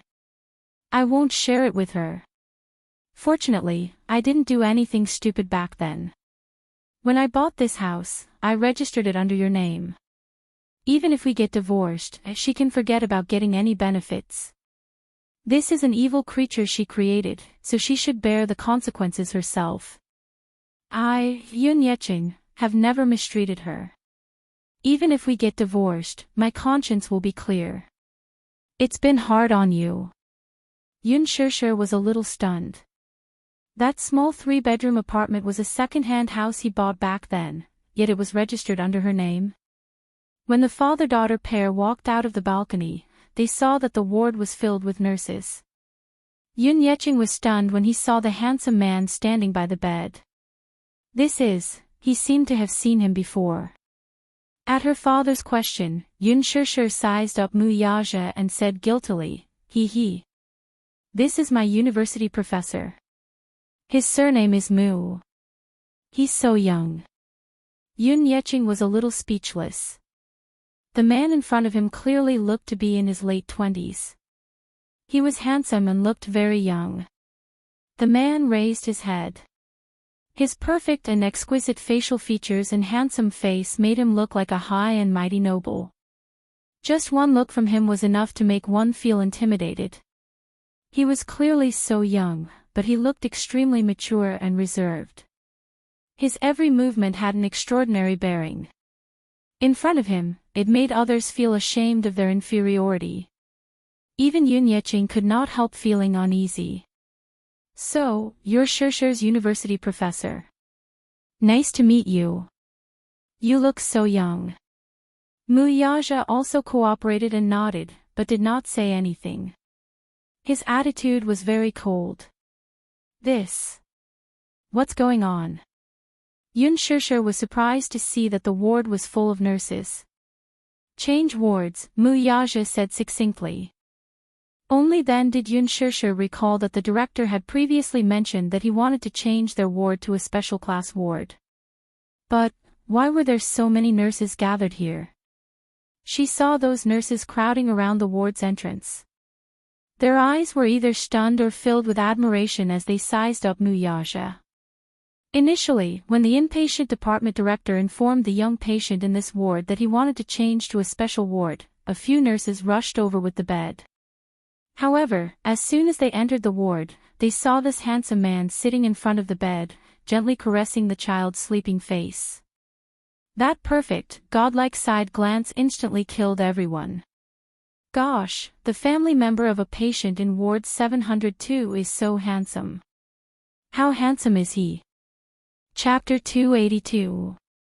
For a moment, many nurses, who had nothing to do, gathered in the ward. The moment they saw Muyaja, everyone's eyes widened. Oh, God! He's so handsome and tall. He should be 9 meters tall. He's a whole shoulder taller than me. Oh, God! I wonder if he has a girlfriend. Is this child his son? He looks so much like him. Hence, the nurse's eyes darted back and forth between Muyaja and Yuntianyu. Some were suspicious, some were shocked, some were disappointed, and some were desolate. Is he already married? Oh, God! This child should be 6 years old. Sigh. It's hopeless. A group of people whispered among themselves. Although their voices were not loud, they still disturbed the little lad, who was sleeping soundly on the bed. Yu Yu's brows furrowed slightly. Smacking his lips, he seemed to be really disturbed and kicked the blanket in dissatisfaction. Seeing that he was disturbed, Muyaja's face instantly turned frosty. Seeing this, Yun Shusher's heart ached a little. She walked over to the nurses and said, "I'm sorry. Please keep your voices down. Don't crowd around the ward door, lest you wake the child." Seeing Yun Shusher blocking her way, an intern nurse pushed her to the side in dissatisfaction. It's almost dawn now. The nurse on duty will be here soon to take his blood pressure. Besides, aren't you guys changing wards? Isn't it good that he's awake now? That's right. Some parents these days spoil their children too much. Yun Shusher's face was tainted with a hint of anger. Is this your work attitude? What do you mean? The intern nurse, who must have just graduated, retorted without knowing the gravity of the situation. Someone at the side immediately tugged at her sleeve. That's enough. Let's not talk about it anymore. We were a little loud just now. Are you that child's mother? The intern nurse suddenly gossiped. What's your relationship with this gentleman? I just heard from this woman that this man is her university professor. I heard on the news that a university professor is keeping a student as his mistress. Someone speculated in a low voice, could it be that this child is their private? Is that enough? Yun Shusher flew into a rage out of humiliation. Do I need you to inquire about our relationship? As soon as her voice fell, she saw their eyes widen in horror as they looked behind her. Yun Shusher turned around belatedly, only to see Muyaja standing behind her. He impatiently swept his gaze over the crowd surrounding the door, his voice as cold as ice. Scram. There was a hint of sharpness in his tone. With just one word, the crowd instantly dispersed. Clean and direct. The ward instantly became much quieter. Yun Shusher sighed and was a little speechless. The procedures to transfer to another ward were completed very quickly. Not long after, the department director led 2 nurses to push a bed into the room and carried the little lad onto it. Yun Yeching supported the bed and left with the department director. Before he left, he reminded Shusher, it's already morning. Professor Mu, thank you very much for coming to visit Yu. You haven't rested for the whole night, so let Shusher send you downstairs. Muyaja exchanged glances with him, his eyes slightly cold. Yun Yeching was intimidated by his gaze. After exchanging a few pleasantries, he hurriedly left. Chapter 283. Yun Shusher told him that this man was her university professor. He was not a 3-year-old child even though he had complimented him on the surface. It was clear that Shusher was deliberately hiding this from him. Even though he was unsure of this man's identity, when he compared the father and son's appearance, he immediately returned to his senses. Thus, he could roughly guess this man's identity. He should be that mysterious employer from 6 years ago. He did not point it out as he was afraid that Shusher would be embarrassed. Yun Yeching escorted Yun Tianyo's bed and left. The ICU was on the 15th floor. Before he left, he did not forget to remind Shusher to go back to rest and come back to the hospital to replace him. Yun Shusher thought for a moment and nodded. She could go back to get some of Yu's clothes to change into. At the elevator entrance, Yun Shusher said, "Mu Yaja, it's getting late. You should go back." Mu Yaja's expression was tinged with anger as he cocked a brow. "Are you chasing me away? I saw that you didn't sleep last night, so I'm afraid that you're tired." Mu Yaja's expression softened instantly, and a hint of mockery flashed in his eyes. "Oh, so you're feeling sorry for me? Think whatever you want." Yun Shusher was a little annoyed as she said angrily, "Don't blame me when you don't have the energy to work." Mu Yaja's lips curled into a smile. With one hand in his pocket, he leaned over slightly and whispered into her ear, "I've always been energetic. Haven't you experienced it yourself?" His words were clearly hinting at something. Yun Shusher bit her lower lip as her cheeks flushed red all the way to her ears. She glared at him in embarrassment and annoyance. "Ridiculous. I don't know what you're talking about." Ding! The elevator door opened. Yun Shusher was about to step into the elevator when she was pushed into a corner and slammed into the cold wall. She could not help but widen her eyes in shock. Before she could react, the man's tall body was already pressing against her. It was a camera's blind spot. He had an ulterior motive. The elevator door closed. At this moment, only the two of them were left in the narrow space. Yun Shusher was shocked and looked up at him in fear. Mu Yaja lowered his head and reached out to hold her chin tightly. His long and narrow eyes curled up devilishly. His eyes were deep and heavy. He let out an evil laugh and leaned closer to her face. Staring into her helpless eyes, he said in a low and hoarse voice, "Little liar, you're really interesting." "You. What are you doing?" Yun Shusher turned her face away in a panic, but he pulled her face back and forced her to meet his gaze. "Heh, you usually look so obedient, but I didn't expect you to be so clever when it comes to lying."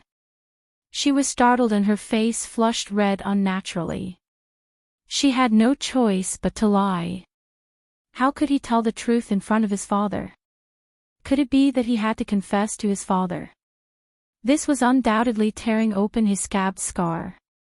Yun Yeching had always been brooding over the contract from 6 years ago. He was annoyed at himself for not being capable enough to let his most beloved daughter become a surrogate. If she were to say this, her father would definitely be in a tight spot without a doubt.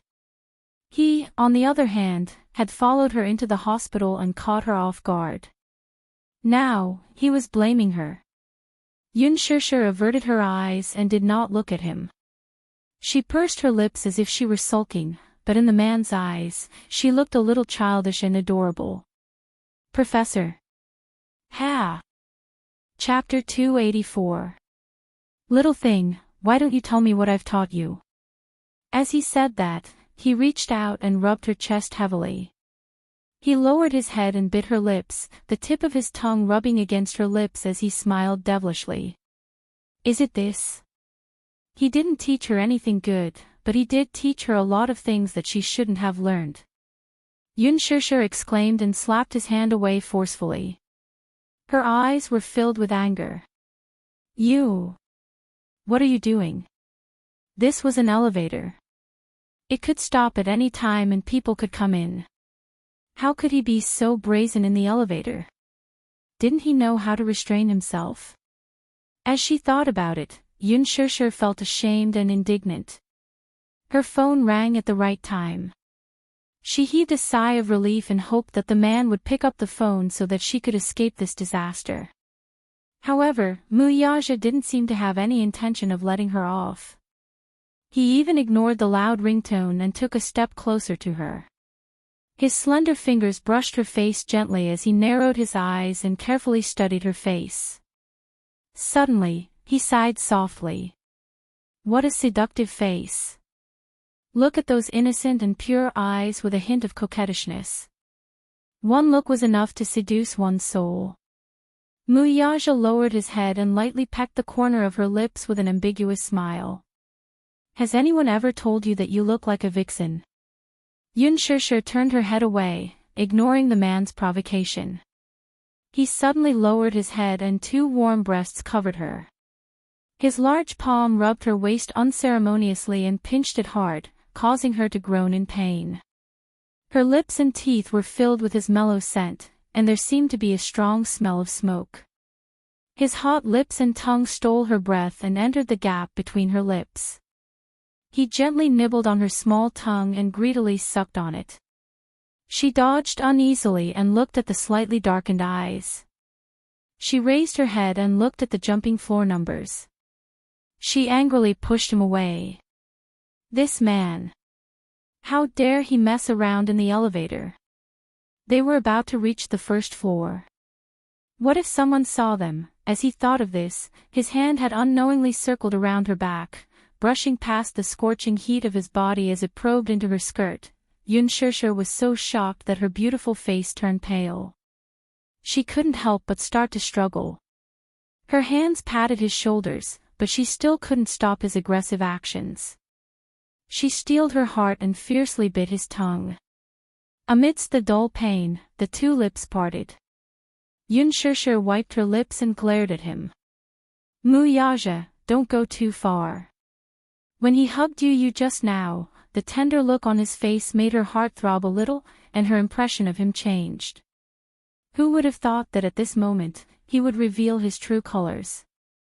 Muyaja's face froze for a second. Then, he raised his eyebrows dangerously and a trace of coldness appeared in his eyes. This woman actually bit him again. It was somewhat inconceivable, but more than that, he found it interesting.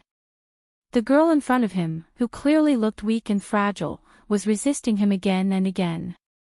It seemed that no matter how docile a cat was, once it started to scratch, it would be quite fierce. One had to know that with his status and identity, many women would flock to him like a flock of ducks. They would even lower themselves to cater to him. However, this woman was extremely unwilling, and it ignited his desire to conquer her. Well, it was good that he spent more effort to train her. What he really enjoyed was the process of conquering. Chapter 285. The man's eyes were too scary. She simply lowered her head and stopped looking at him. In this suffocating panic, the elevator door slowly opened with a ding sound. Yun Shishir lifted her head as if she had been granted amnesty, but when she saw the woman standing outside the elevator, her heart plummeted. Her breath caught in her throat as she subconsciously pushed the man away and awkwardly tugged at the corner of her lips. Auntie, Yun Shishir was a little embarrassed. Her heart was in a mess. She didn't know how much she had seen in the elevator just now. She nervously intertwined her fingers and walked out of the elevator uneasily. She subconsciously looked at Muyaja. Unexpectedly, the man evilly wiped his lips and looked at her deeply. He whispered in her ear, "I'll wait for you outside." Then, he turned around and took out his phone to see the missed calls displayed on the screen. He then walked away. Yun Shishir was stunned. This man actually left just like that, leaving a mess for her to deal with. Yun Shishir was hesitating about what excuse to make up when she saw Yunlingru looking at Muyaja in surprise. Yunlingru said in surprise, "Shishir, what were you doing just now?" Of course, she didn't see wrong. The moment the elevator door opened, her niece, who had always been well-behaved, was intimately close to that man. Boyfriend? That man just now was obviously a business elite who had stepped into society. She suddenly felt a little strange in her heart and secretly wondered what kind of ambiguous relationship they were having. Yun Shishir was stunned. For a moment, she didn't know how to explain. Her face flushed red and her head hung low. Yunlingru saw her guilty look and became even more suspicious. Sure, don't tell me you're dating someone. No. Yun Sure denied it immediately. Yunlingru pressed on, then who is that man? What were you doing in the elevator just now? I. Yun Sure bit her lip and stuttered as she tried to explain.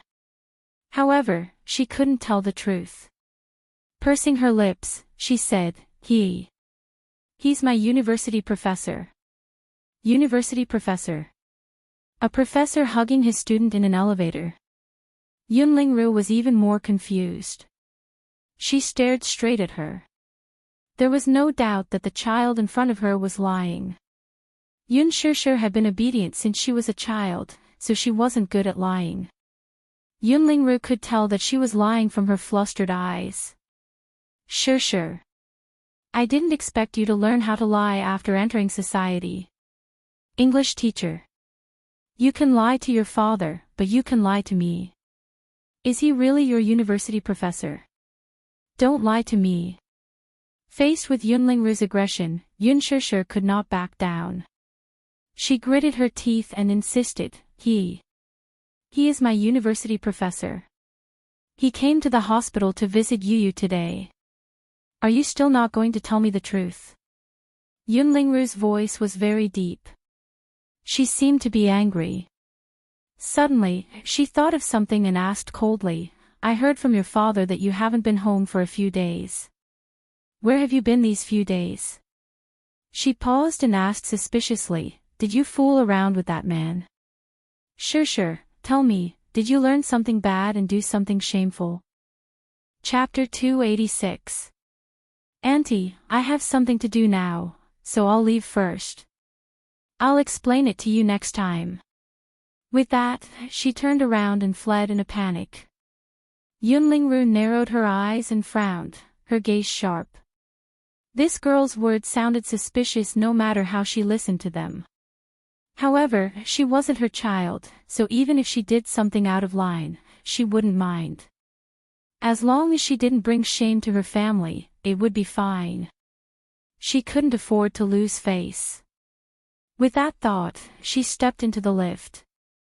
Even after running out of the hospital, Yun Sure's heart still palpitated with fear.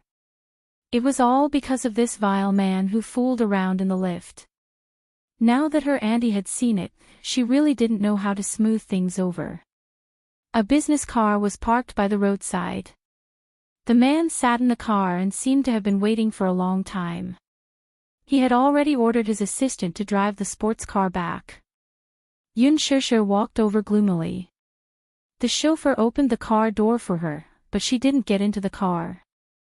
Muyaja sat elegantly in the back seat with his legs crossed lazily.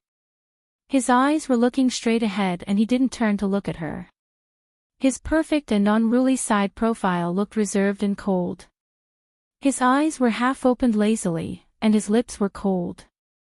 Many times, he was like an arrogant emperor, exuding an aura that made people subconsciously submit to him. Yun Sure was a little angry with him. How could this man do as he pleased? Did he not care about the occasion when he was in heat? Sperm rushing to the brain. With that thought, she couldn't help but blurt out what was in her mind. Just as she finished speaking, she reacted and bit her lip. She actually said it out loud. Muyaja glanced at her and his lips curled up playfully.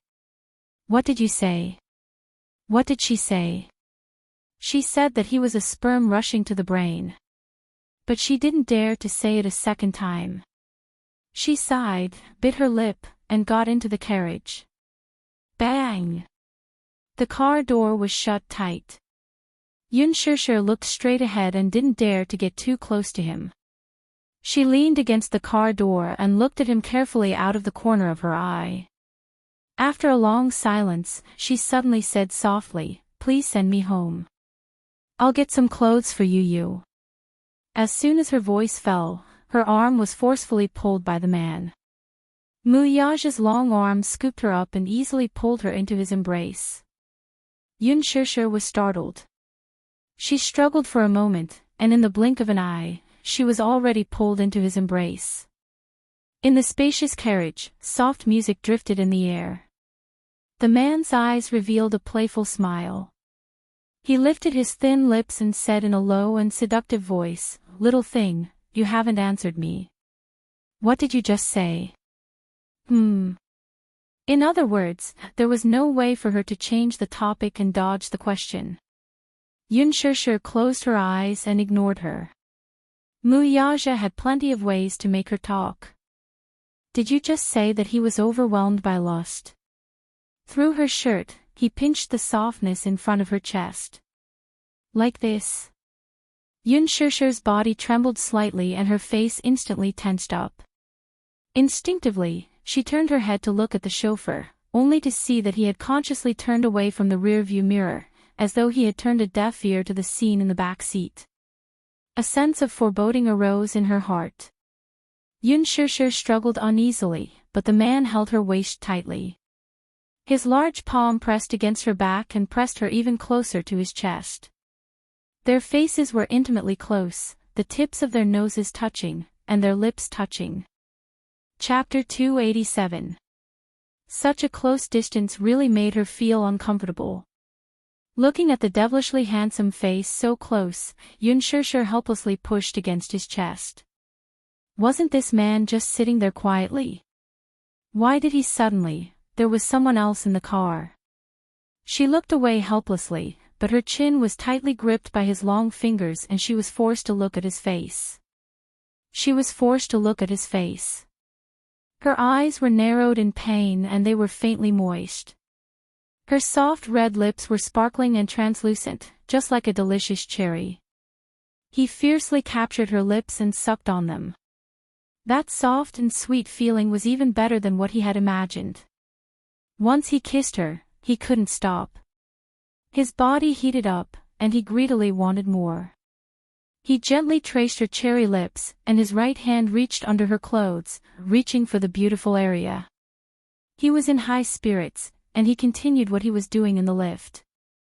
"That's enough. Muyaja. Not enough. Yun Shishir flew into a rage out of humiliation. She struggled, and her body couldn't help but tremble. Her fair cheeks flushed red shyly, and she looked even more alluring. Muyaja looked at this pleasing scene. He had really misjudged this girl, and he had once compared her to a cat. Now that he thought about it, she was actually a beautiful and flirtatious poppy flower. One couldn't help but sink deeper and deeper, and become addicted to it. Yun Shishir was quite shocked by this sudden action. They were still in the car, and the chauffeur was still sitting in front. This man actually did such a thing in front of others. She was a little helpless, but more than that, she felt ashamed. She pushed his chest hard, but her weak strength was not worth mentioning to Muyaja. He only used one hand to bind her wrists. "Let go. Let go of me." She panted softly, and glared at him in annoyance. The man was unmoved. He pressed his lips tightly against hers, and he raised his eyebrows. "Isn't this what you want from me?" Yun Shishir sneered and glanced at him. "What are you talking about? It's so weird." Muyaja's eyes flashed with ridicule. "You're tempting me. Don't you want me to do this?" His tone was devilish. The orchid's breath curled around her neck. He had always been a man who did things his own way. He never liked to restrict himself or suppress himself. However, he didn't really want to do her. With his strong possessiveness, how could he allow his woman to be coveted by other men? However, he felt that this woman's angry look was a little cute and charming. He liked to admire her posture. It was pleasing to the eye. Therefore, he had the intention to tease her. However, Yun Shishir really thought that this man was going to do her in the car. Yun Shishir glanced at the chauffeur behind her from the corner of her eye. "This man is too pretentious. Seeing that his actions were becoming more and more insatiable, and that his large palm was actually reaching into her clothes, she flew into a rage out of humiliation. Gritting her teeth, she raised her hand. Slap! A crisp sound rang out. The man couldn't help but turn his face sideways. She pushed him away and sat back in her seat. Her face was full of anger. Muyaja's gaze froze, and he was in disbelief. Even the driver, who was sitting in the driver's seat, was stunned. He held his breath. He had seen a lot of stubborn women, but this was the first woman who dared to hit the CEO. So powerful, the driver was in awe of her. Yun Shishir's beautiful eyes narrowed slightly. She said unhappily, "I asked you to stop. Didn't you hear me clearly?" Chapter 288. Yun Shishir was not the least bit intimidated by his deterrence. She met his gaze and coldly said, "Chairman Mu, I'll have to trouble you to size up the situation. Unless you're a beast, even if you're in heat, you should pick a place, okay? You may not be embarrassed, but I am." Pfft. This woman actually compared the president to a beast in heat. Actually, it was no wonder. After all, the president had been suppressing himself for a long time. He did not have a woman by his side, and his so-called fiancée was just a facade. He had been suppressing himself for a long time. The chauffeur could not help but laugh. However, when he caught a glimpse of the man's dangerous gaze through the rear-view mirror, he was so frightened that he immediately shut up. Muyaja raised his eyebrows, and there was a murderous look in his eyes. "Did you say I'm a beast?" I said, "Is there something wrong with your understanding?" Yun Shishir asked mockingly. "Did I say you're a beast?" What I said just now was that only beasts choose a time and place to be in heat. I wasn't referring to you in particular. Muyaja was taken aback by her words. Yun Shishir's words were impeccable, and he was speechless. This woman was really sharp-tongued. She did not say anything on the surface, but she insinuated that he was a beast. Even if he wanted to refute, there was nothing he could do. "Chairman Mu, you're from a noble family. You must have received higher education. Don't you know the basic respect for others?" Yun Shishir said angrily. "If you don't know, why don't I teach you another lesson?" The man raised his eyebrows unhappily. "Are you educating me?" The chauffeur could not help but laugh when he heard that. Muyaja could not take it anymore. He had nowhere to vent his anger after being snubbed by someone. "Old Han." "Yes, President." "Why are you laughing?" "Which bastard is laughing?" Old Han looked embarrassed. "Am I laughing?" "I'm not laughing. Just now, you." Muyaja's voice was serene with hidden displeasure. "President, I was in a daze just now. I didn't see or hear anything." Old Han was a smart man and immediately defended himself. "Get lost," Muyaja said coldly. Old Han wiped the cold sweat on his forehead and quickly turned off the engine. At the same time, he raised the partition in the car to separate the driver's seat from the back seat. The car was closed, and the back seat was an enclosed space, isolated from the rest of the world. "What are you doing?" Yun Shishir watched as the chauffeur alighted from the car. From the corner of her eye, she could see the man's gloomy and terrifying expression. She pursed her lips, and felt a little scared. Just now, she couldn't help but stretch out her hand and slap him. Now, she was filled with regret. It seemed that she had angered him. She turned to open the car door, but the car was already locked. Without the central control to unlock it, the car door could not be opened. Behind her, Muyaja pulled her into his embrace with his long arms and asked coldly, "Are you satisfied now?" Now, we are the only ones in the car. There are no outsiders. Yun Shishir's heart skipped a beat. She said angrily, "Are you a beast?" "You're right. I'm a beast. Muyaja inched closer to her and sniffed the shower gel on her neck. It was the same scent as his. He felt as if he was poisoned. He was poisoned by this woman, and there was no antidote. It was not enough. It was not enough. He had never desired a woman so much. It was like he was poisoned. No one could cure him. Seeing the man getting closer, Yun Shishir's body tensed up. She pushed his chest and said angrily, "No, I don't like it in the car." Chapter 289. Enough. Before she could finish her sentence, her phone started ringing again as if it was her last resort. Muyaja frowned unhappily and picked up the phone. Yun Shishir glanced at it curiously. The name Mu Wanru was like a needle pricking her eyes. Her heart felt strangely congested. Mu Wanru was this man's fiancé. Just as she was feeling embarrassed and annoyed, she suddenly realized what was going on. Could it be that they didn't have a good relationship? She had never seen a couple in love leave a full name and their contact information on their phones. It was cold and indifferent. There wasn't even a pet name. Those 3 words were cold and emotionless, as if there was no emotion behind them. On second thought, she raised her eyebrows. Simple and clear. That was this man's usual style. Maybe they had a good relationship. Why should she worry about it? But as he thought of this, a sense of shame arose in his heart. She felt that she was a third party. Yun Shishir suddenly felt very uncomfortable. She wanted to defend herself, but she couldn't. Wasn't that right? What was the difference between her and those women who interfered in other people's marriages? Mu Wanru, was she the woman she bumped into the other time? Yun Shishir's gaze deepened. She felt that something was wrong. She didn't know why, but this woman gave her a sense of déjà vu. Her eyes were so familiar. In her dusty memory, it was as if an indelible mark had been engraved. Somehow, it was as if some memory was breaking out of its cocoon.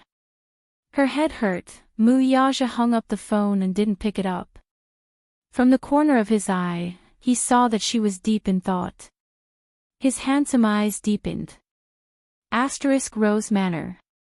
In front of the bright floor-to-ceiling windows, Mu Wanru was in her pajamas. She held her phone tightly. Her expression was distorted due to anger. He wasn't picking up the phone. 3 consecutive calls were cut off. What was going on? She turned around and walked to the dining table. There was a thick stack of newspapers on the table. The headlines of the newspapers were all about Tang Yu having an affair with Huan Yu's top management. The pictures and text were very eye-catching. Mu Wanru picked up one of them and skimmed through it. Looking at the dazzling title, her knuckles stiffened. Alan, you useless piece of trash. He didn't do his job well and even messed up a small task that was given to him. She trusted him so much, but he couldn't even do such a simple thing. She had thought that she could sit back and wait for Yun Shishir's scandal to be exposed, but now she had fallen into an irrecoverable situation. At that time, even Huan Yu would not be able to protect her, let alone Lin Fengtian. For a female celebrity, it was a huge scandal to be exposed. She would definitely be banned from the industry. Who knew that the person who was exposed the next day would be Tang Yu? This was strange.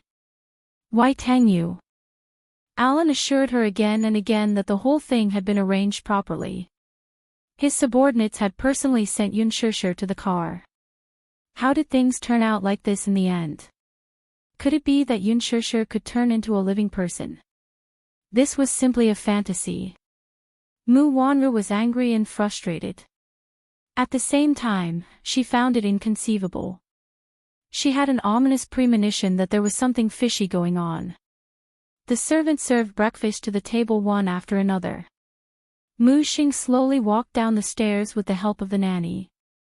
Mu Wanru immediately crushed the newspapers and threw them into the trash can. She went up to him with a smile and took the old man from the nanny. Carefully supporting him, she said sweetly, "Grandpa, good morning." Chapter 290. Mu Wanru helped him to sit at the table. Grandpa Mu sat up straight, lifted his chin, and scanned the dining room.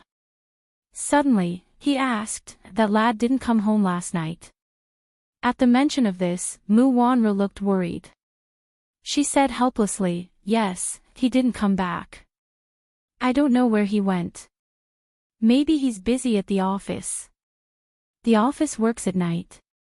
Grandpa Mu sneered, expressing his displeasure. "I think that lad's wings have hardened and his heart has become wild.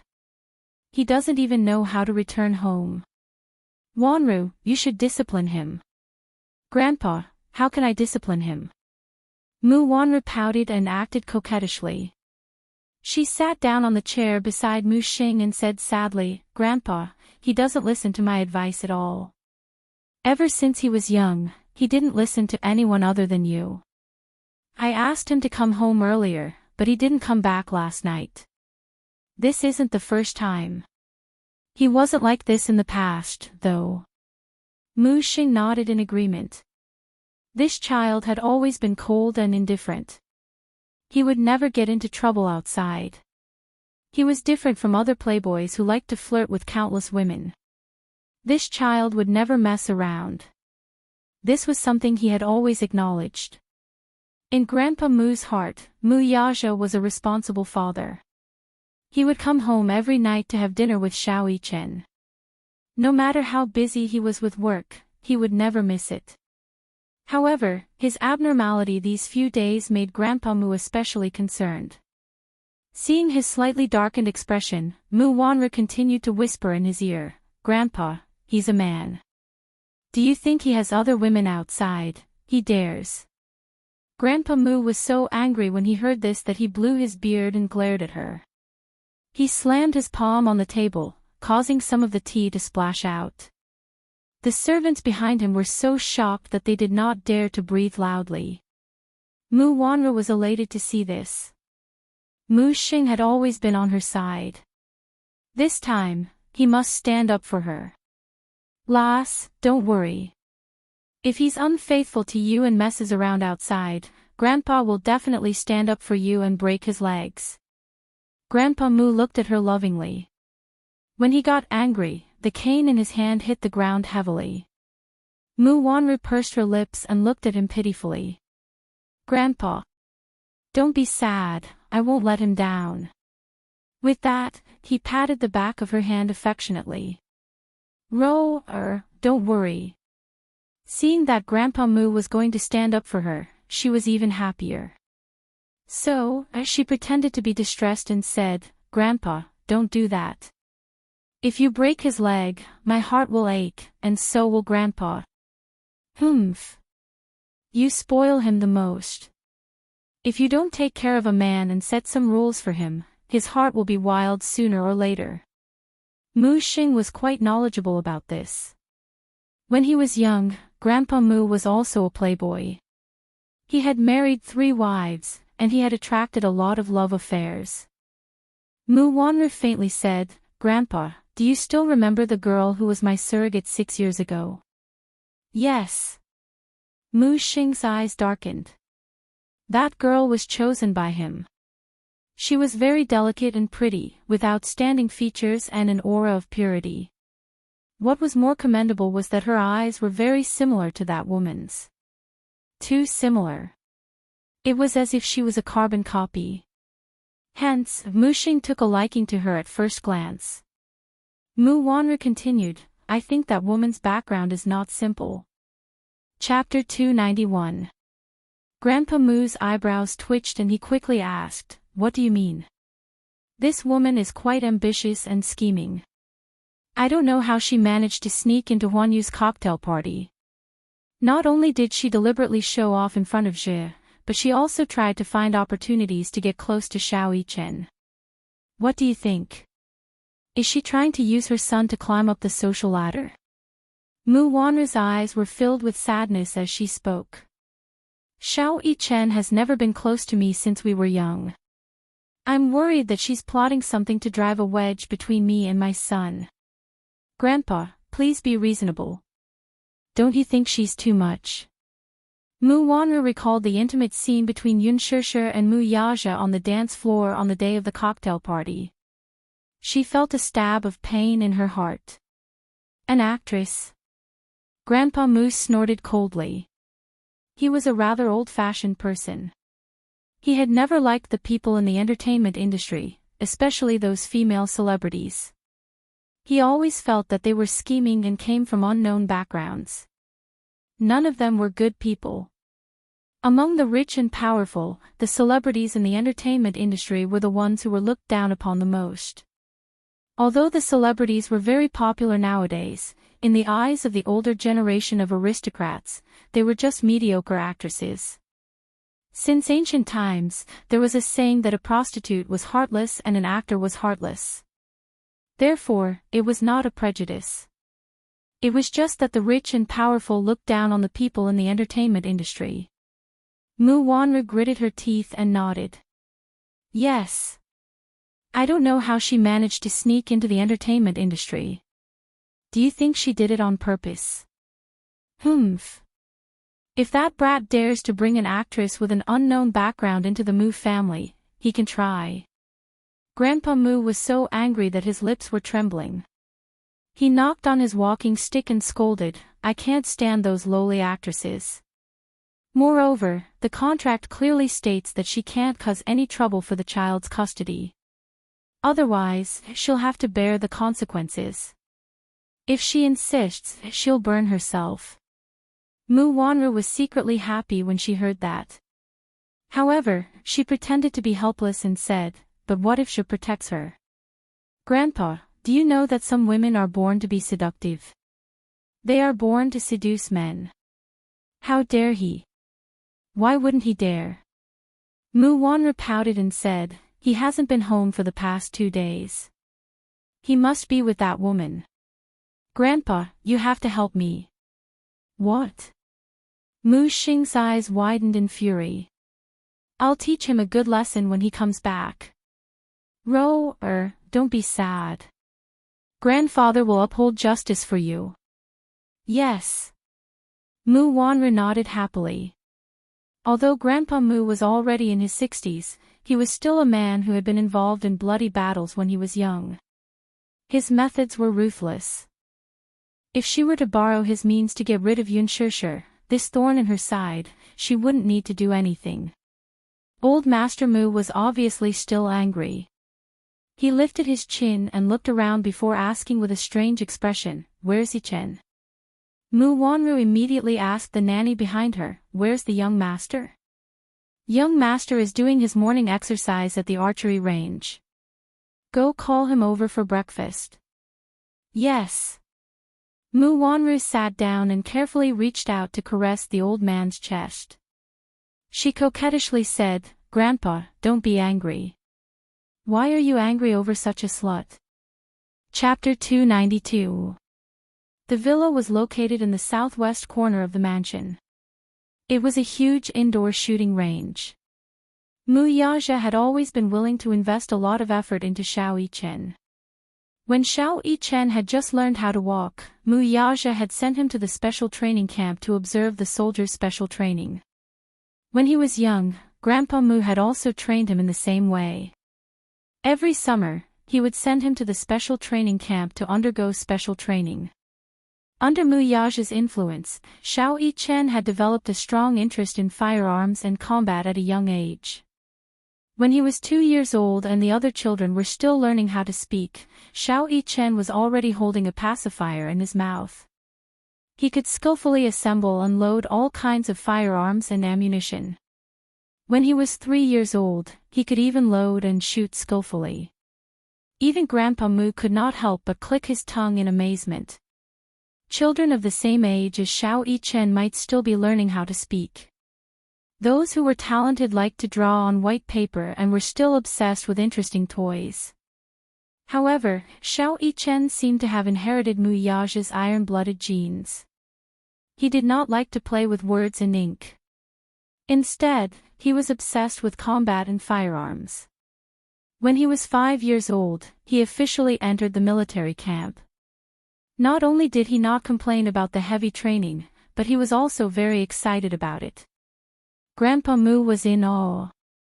Not only was this child not inferior to Mu Yaja when he was young, but he had even surpassed him in terms of maturity. The villa was not only equipped with a fencing hall, but it was also equipped with an archery hall, a shooting range, and a combat arena. All of these were prepared for Xiao Yichen. At the same time, in the archery hall, it was quiet. It was so quiet that one could hear a pin drop on the ground. Xiao Yichen was wearing a smart and neat protective suit. He stood upright and held a heavy bow in his hand. He held his breath and focused on aiming at the target 100 meters away. His fingers pulled the bowstring. Swoosh! The arrow that was released from the bowstring seemed to have the power of a thunderbolt. It was like an arrow made of sparks. It was shot in an instant and accurately hit the bullseye. Young master, behind him, the nanny who had rushed over had been waiting for a long time. Seeing him put down the bow, she said softly, "Master and young madam want you to have breakfast." Xiao Yichen acted as if he hadn't heard anything. He turned around with a cold expression and took off his equipment expressionlessly. Suddenly, he thought of something and turned around to ask, "Did Daddy come back last night?" Young master didn't come back last night." "Oh." Xiao Yichen furrowed his brows slightly, and there was a hint of loneliness in his eyes.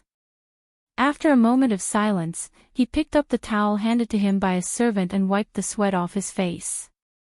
"I'm not going. Tell Grandpa and Mommy that I have no appetite." His cold words revealed that he was somewhat disappointed at the moment. The nanny said with a worried face, "Young master, if you don't go eat breakfast, master will be worried. Skipping breakfast isn't good for your health." "Then prepare a copy for me and send it to my study," Xiao Yichen said coldly and walked out of the archery range. Behind him, the nanny looked at his cold figure and sighed softly. The father and son were exactly the same in terms of temperament. Chapter 293. When she opened the door, the apartment was cold and empty. Mu Yaja followed behind her. The moment he stepped into the extremely small space, a look of disdain appeared on his face out of displeasure. This apartment was too small. To Yun Shishir and Yu Yu, this apartment was extremely spacious. Compared to the second-hand apartment that Papa Yun had bought previously, this apartment had 2 bedrooms, 1 living room, 1 bedroom, 1 study, and a 10-square-meter living room. It could be said that this apartment was very comfortable for them to live in. However, to Mu Yaja, who was nearly 1.9 meters tall, this place seemed especially cramped.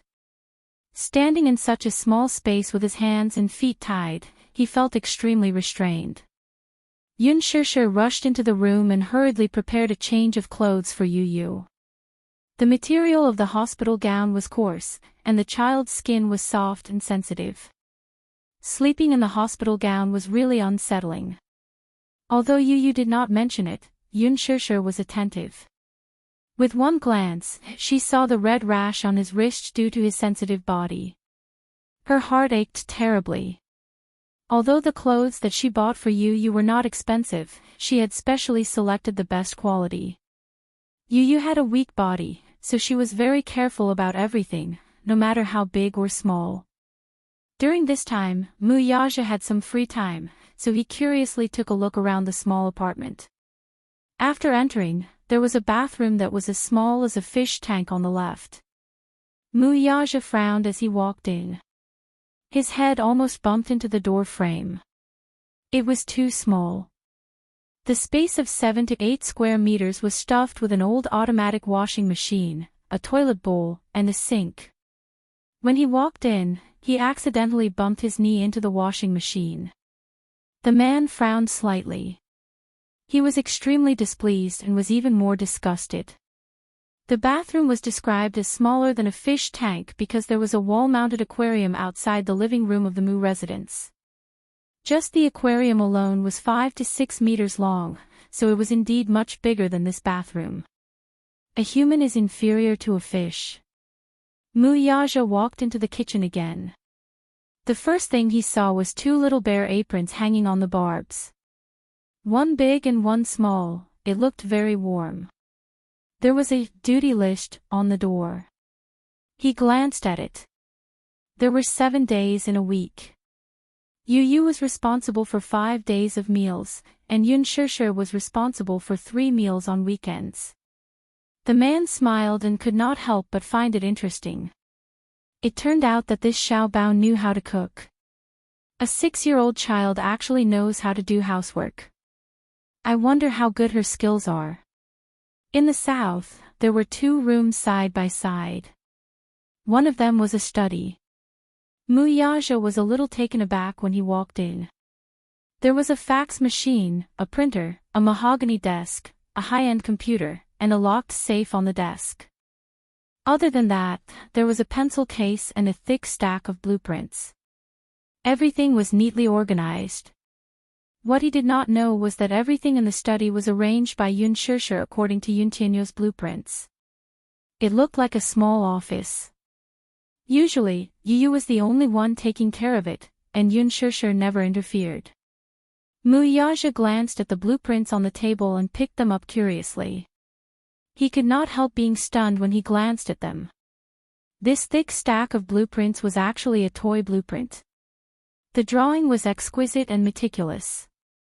Be it the design or concept, it was ingenious.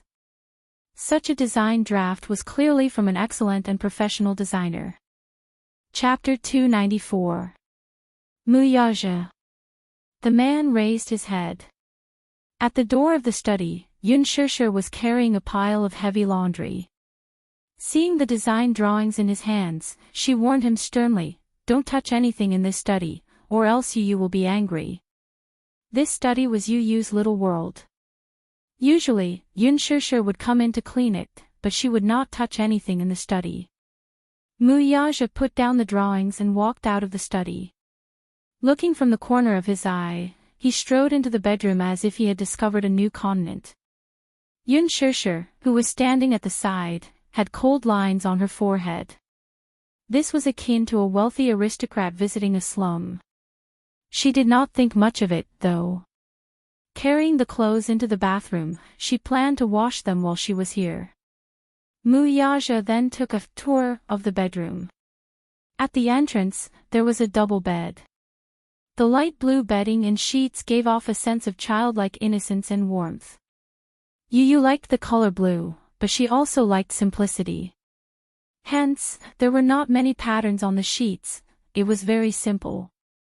The bedside table was filled with all kinds of books. He casually picked up a few.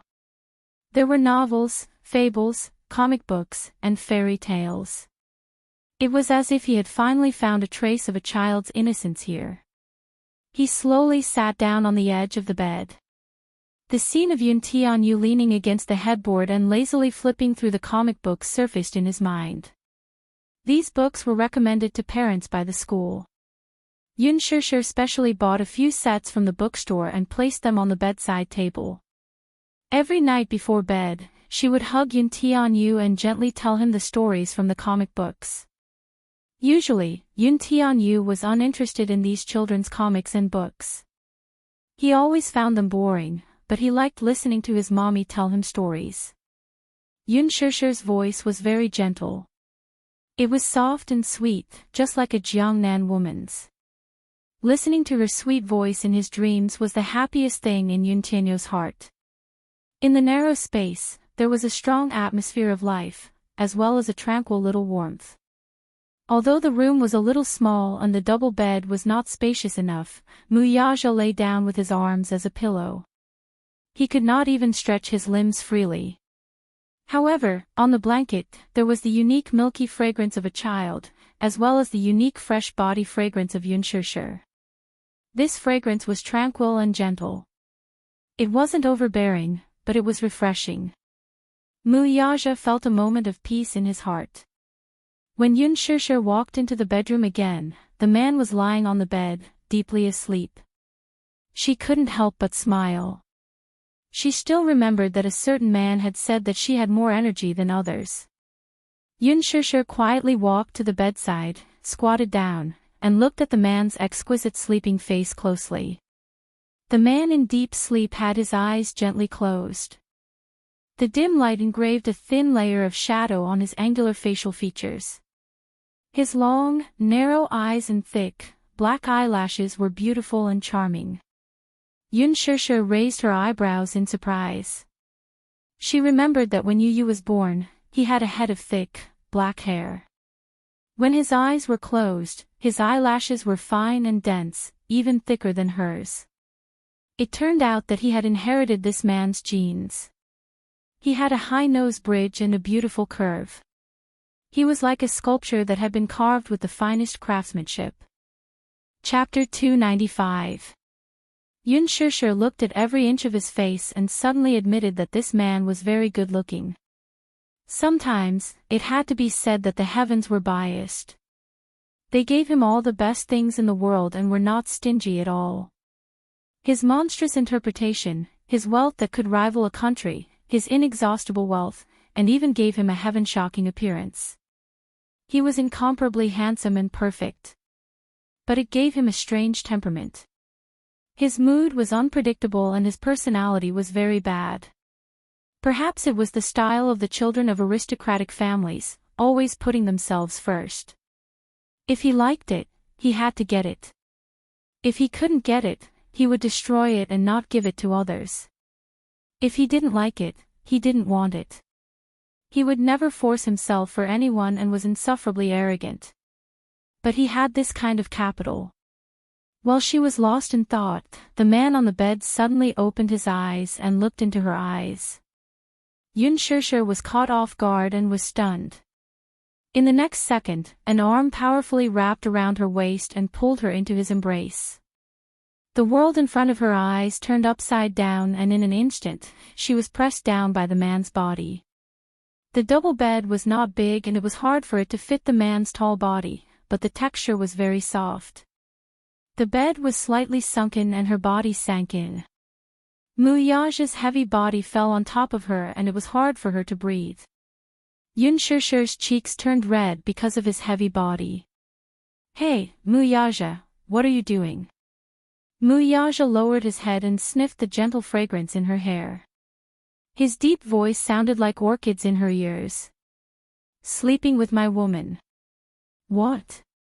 She thought she had heard wrong. The man kindly reminded her, "I said, sleeping with you." Yun Shusher was a bit defeated by him and angrily said, "Are you a stud horse? Can't you think of something else other than this? If I'm a stud horse, are you being planted?" She simply gave up struggling. How could she forget that this man had always been overbearing and aloof? He never cared about other people's feelings. She didn't struggle anymore, nor did she push him. She simply spread out her body and let him do whatever he wanted. She closed her eyes expressionlessly and did not resist at all. She was as quiet as a dead fish. However, the stalemate continued, and neither of them made a move. However, the man on top of her just quietly imprisoned her and didn't make the next move for a long time. She had some doubts in her heart. She opened her eyes slightly and saw Muyaja looking down at her. His gaze was scrutinizing and sizing her up. Suddenly, he said coldly, "Yun Shusher, aren't you a little too tactless?" "What do you mean?" "The line of women waiting for me to pamper them stretches from here to Milan. Yet you're avoiding me like the plague." Muyaja looked at her coldly. He had seen too many tricks of loosening the reins only to grasp them better. There were always some women who did not know the immensity of heaven and earth acting in front of him. Therefore, he could tell at a glance that this woman's resistance and disobedience towards him was not some pretentious trick. Instead, he was really trying to avoid him. Arrogance. It was as if she should treat his favor as a great gift and kowtow to thank him sincerely. Yun Shusher sneered. "They're blind, but I'm not blind." "Are they blind?" Muyaja turned slightly and supported his body with his arm. He stared at her calmly and asked, "How are they blind?" Yun Shishir was speechless. Chapter 296. There are so many women in the world.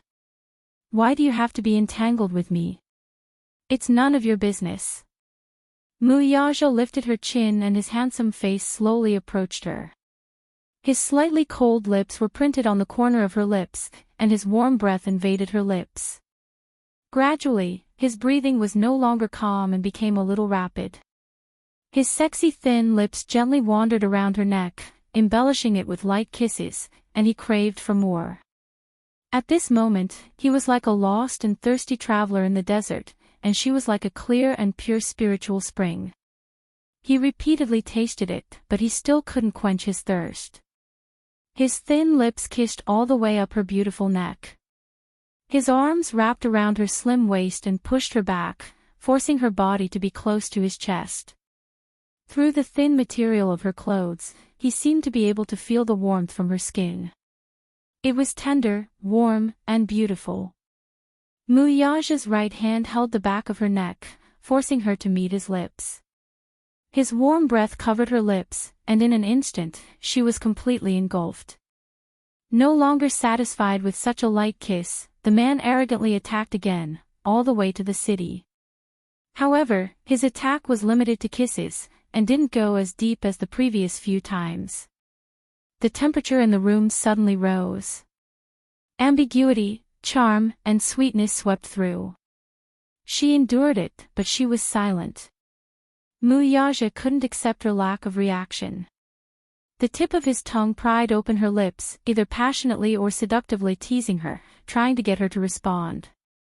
However, from the beginning to the end, Yun Shishir only closed her eyes, allowing him to do whatever he wanted. If he wanted it, she would give it to him. It wasn't too complicated. Even if she struggled, it was useless. Instead, it aroused the man's strong desire to conquer. If she opened her body and let him do whatever he wanted, he would definitely feel indifferent and even lose interest in her. At that time, wouldn't she be free? Get rid of this man and return to her own life. As expected, she didn't respond. Muyaja only felt that it was dull, and the kiss came to an abrupt end. Looking up, the man looked at her stubborn and arrogant face and frowned slightly in displeasure. It was very boring. He would rather she struggle and resist. That way, at least he would feel the pleasure of conquering. However, she opened her body and let him do whatever he wanted, and he lost interest. He lowered his head in dissatisfaction and bit her earlobe as a punishment.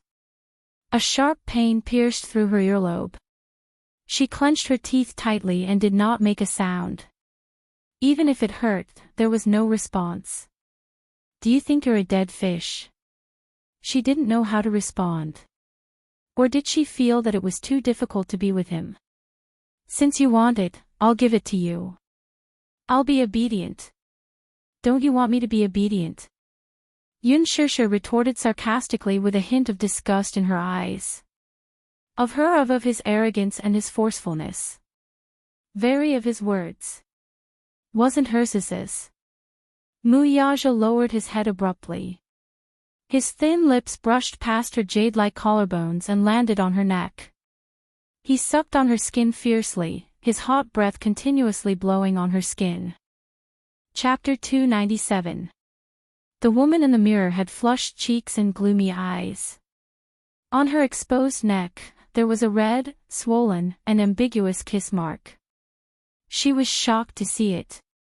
The glaring mark was like a man's insignia on her body. It was an eyesore. Yun Shishir was furious. She rubbed her fingertips hard, but the mark only became more red and swollen, making it even more obvious. It was already midsummer, yet he left such an obvious mark on her neck. He was clearly trying to embarrass her. How could this man be so vile?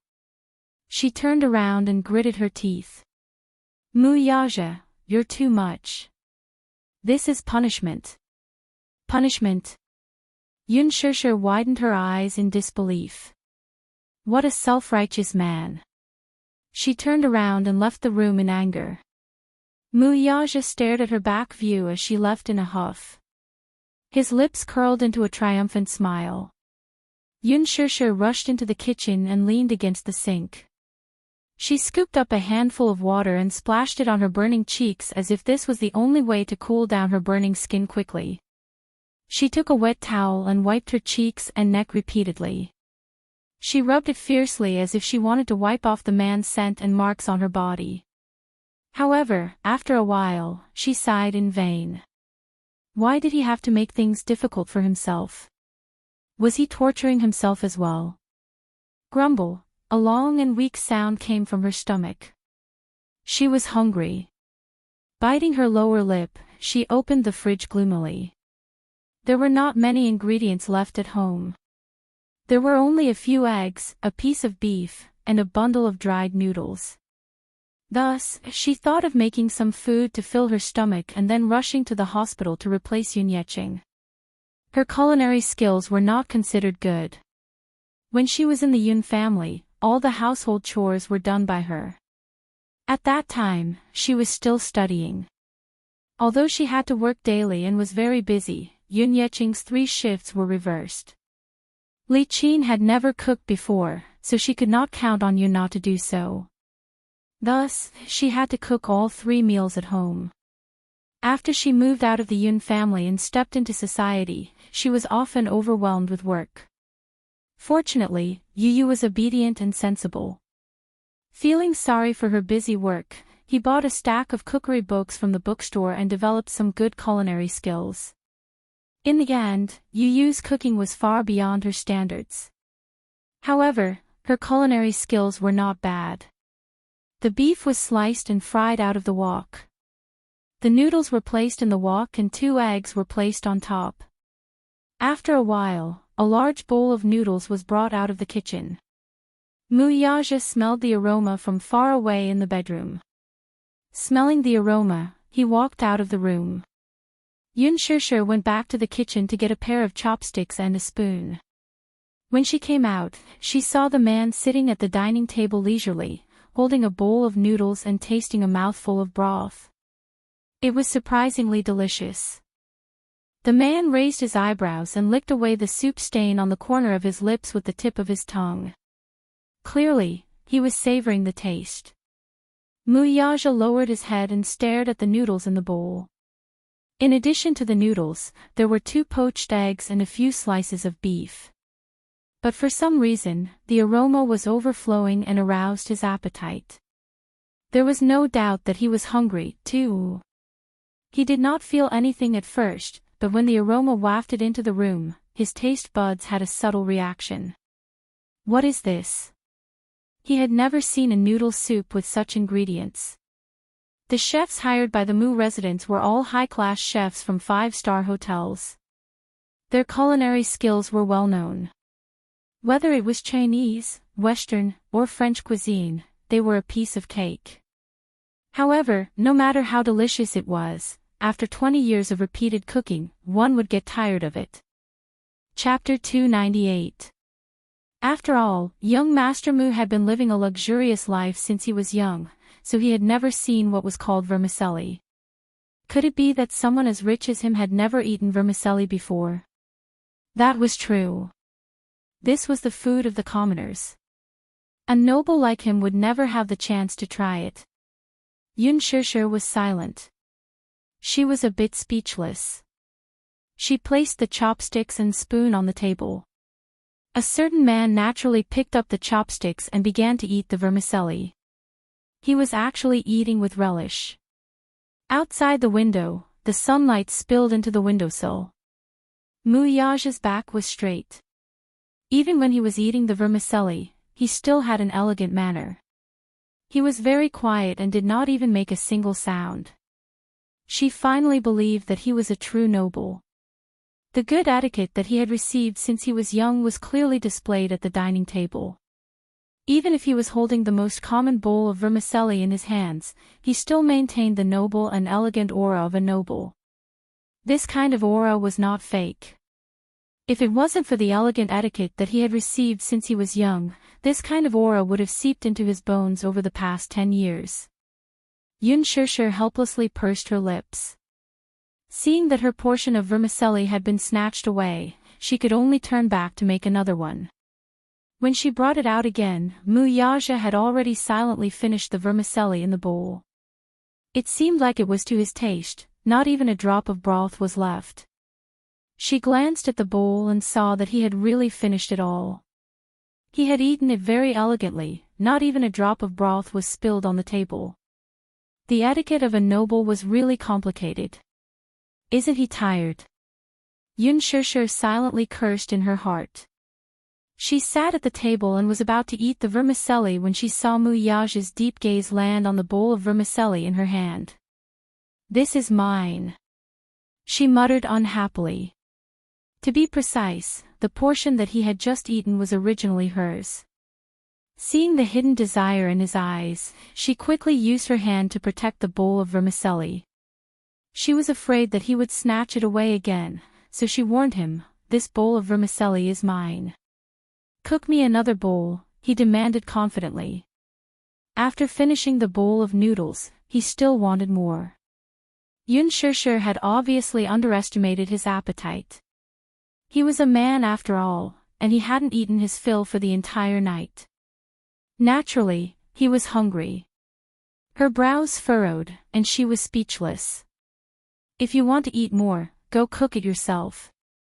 Muyaja's handsome eyes fixed on her. "I won't." "No. Serves you right to starve." She was not surprised to see the man's handsome face turn gloomy as she said this. Yun Shishir was a little pleased with herself. She had been bullied by him so many times. This time, she had finally gotten back at him. Let him watch her eat to her heart's content. "You'll be starved to death." Yun Shishir cursed in her heart with satisfaction. She skillfully picked up the noodles with her chopsticks and slurped a mouthful. Slurp, slurp. She didn't eat vermicelli as elegantly as Muyaja. Even when eating, he had to maintain a noble demeanor.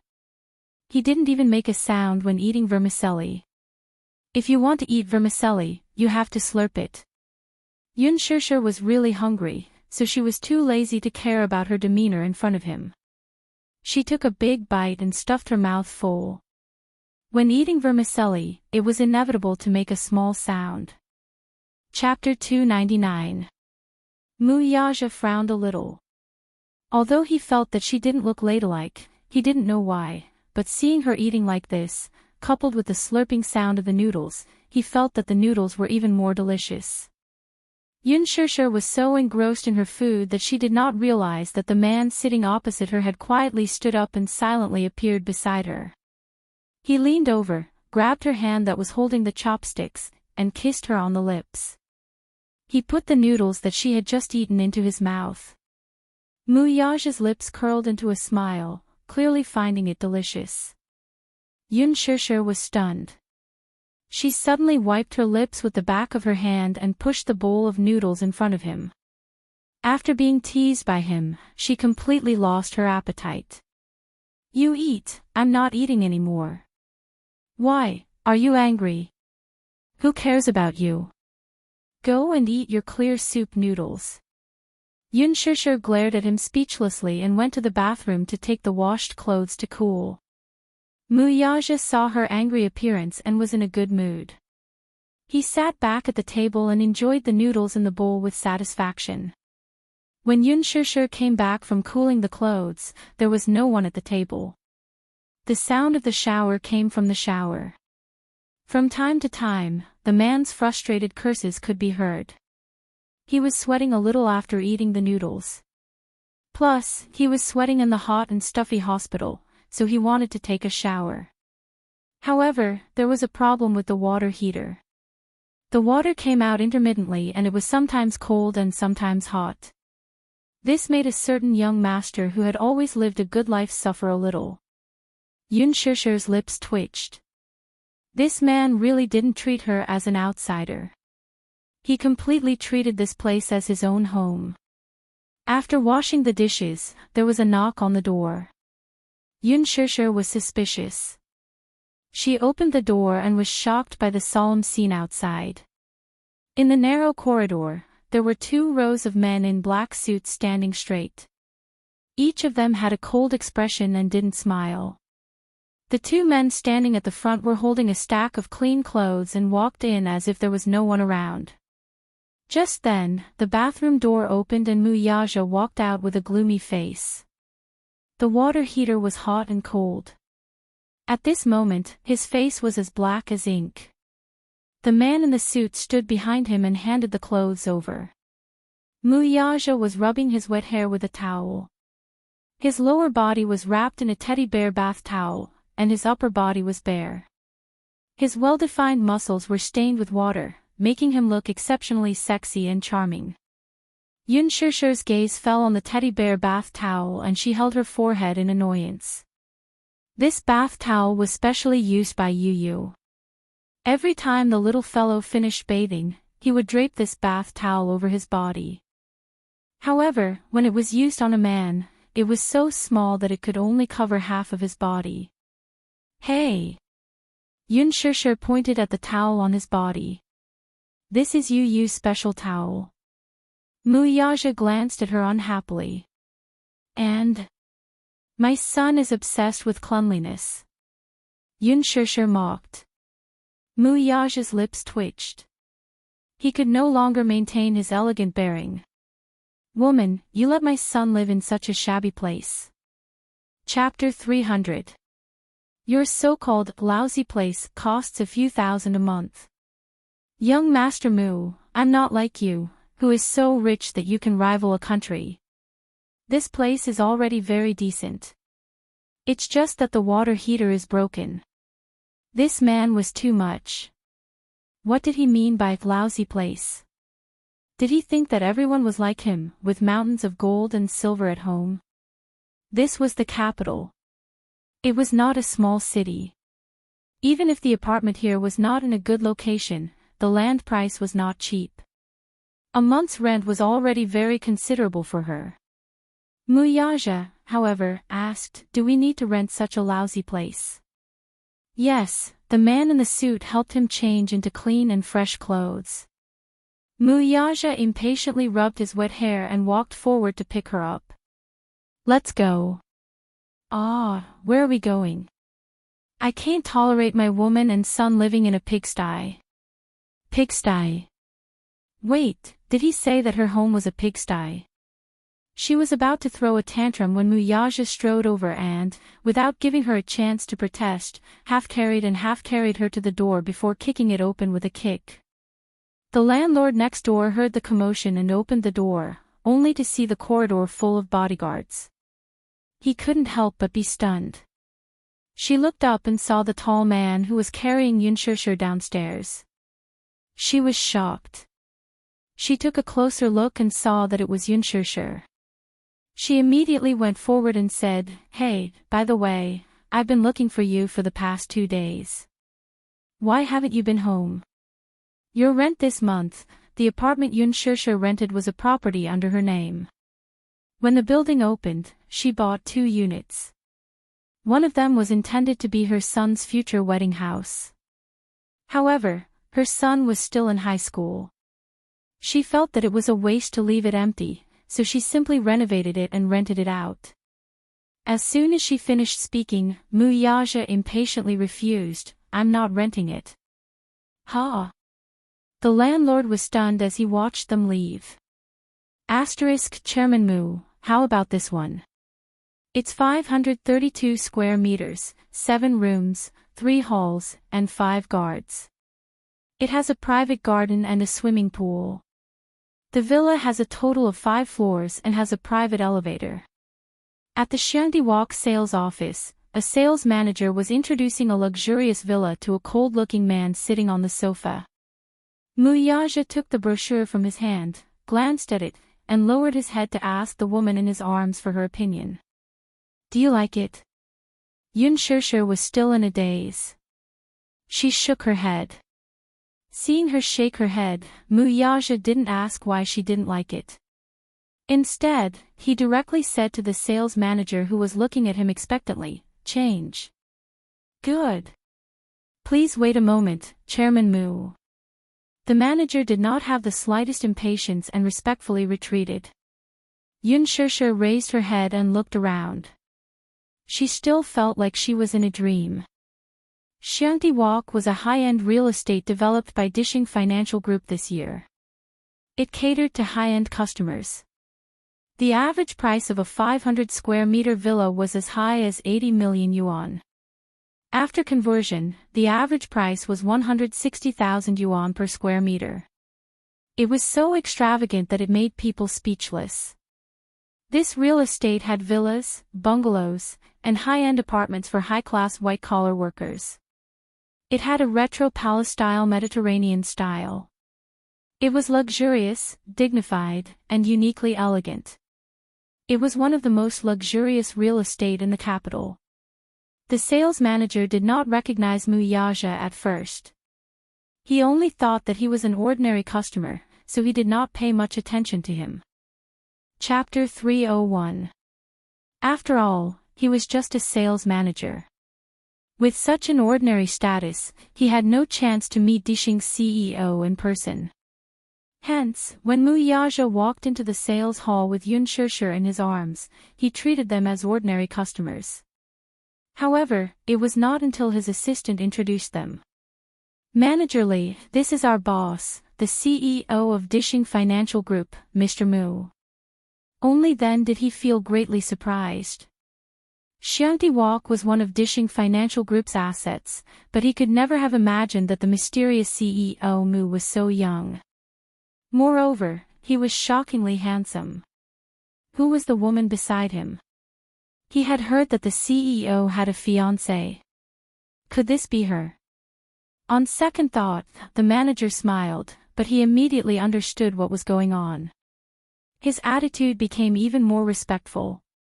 CEO Mu, what do you think of this? It's a large, luxurious, and well-furnished garden bungalow. It's 232 square meters and has a very quiet atmosphere. Mu Yaja pushed the brochure to Yun Shushu. Do you like it? Yun Shushu took a look at it and could not help but pick it up. It's so beautiful, this beautiful lady, do you like this set? Seeing that she was finally interested, the sales manager at the side asked with a gentle smile. I like it, but it's too big. Don't you have a smaller one? She had originally planned to move to another house.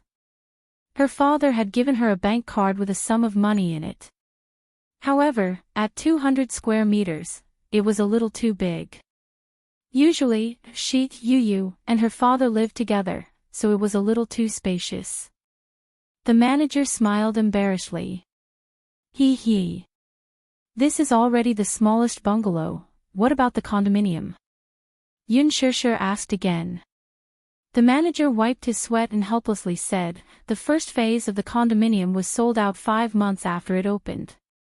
The second phase is still under development, you don't like it? Yun Shushu was vexed. I like it, this garden bungalow was her favorite retro palace design. It was elegant and beautiful. It was her dream home. This one, then. Mu Yaja's slender finger pointed at the brochure. Good. Please wait for a moment, Chairman Mu. The manager put away the booklet and was about to leave. Yun Shushu was so shocked that she stopped him. Wait. Miss, do you have any other orders? The manager asked curiously. Yun Shushu said, I haven't decided yet. Consider what? Mu Yaja's face darkened. When he asked her if she liked it, didn't she say yes? Where did all these considerations come from? Yun Shushu ignored him and asked the manager, how much is this set? The manager was stunned when he heard that. Mu Yaja frowned. That's not for you to consider. How is it not something I consider? What if I can't afford it? The manager's lips twitched. This girl, wasn't she President Mu's little lover? But it didn't seem like it. Chairman Mu had never been so intimate with a woman before. If she wasn't his lover, why would he specially buy a bungalow to hide his mistress? Shimao Champagne Lake and a huge villa were all under his name. Why would he need to specially buy a bungalow? Woman, are you stupid? Muyaja glanced at her unhappily. I don't need you to buy it for me. I'll buy it myself. Chapter 302. Muyaja gazed deeply at her. Seeing how stubborn she was and how she was glaring at him, it was obvious that she was very dissatisfied with his act of giving her money. Suddenly, he smiled deeply and sank into the sofa casually. He raised his hand lazily and motioned for the manager to quote the price. Hello, this one is 45 million. Yun Shishir was petrified. Muyaja enjoyed her shocked expression. Seeing that she was stunned for a long time, he couldn't help but mock her. What? Didn't you say that you wanted to buy it yourself? She was speechless. She thought that a villa would cost tens of millions and a garden bungalow wouldn't be that expensive. Yun Shishir bit her lips and felt depressed. Why aren't you being stubborn anymore? Muyaja asked coldly. He looked up and motioned for the manager to leave immediately. The procedures to get the property certificate weren't complicated. Everything was done so quickly that it was unreasonable. Therefore, when the manager handed the new property certificate to Yun Shishir, she still couldn't come back to her senses. Muyaja, who was standing at the side, leaned forward slightly to admire her dumbfounded expression. His heart was filled with joy. Are you touched?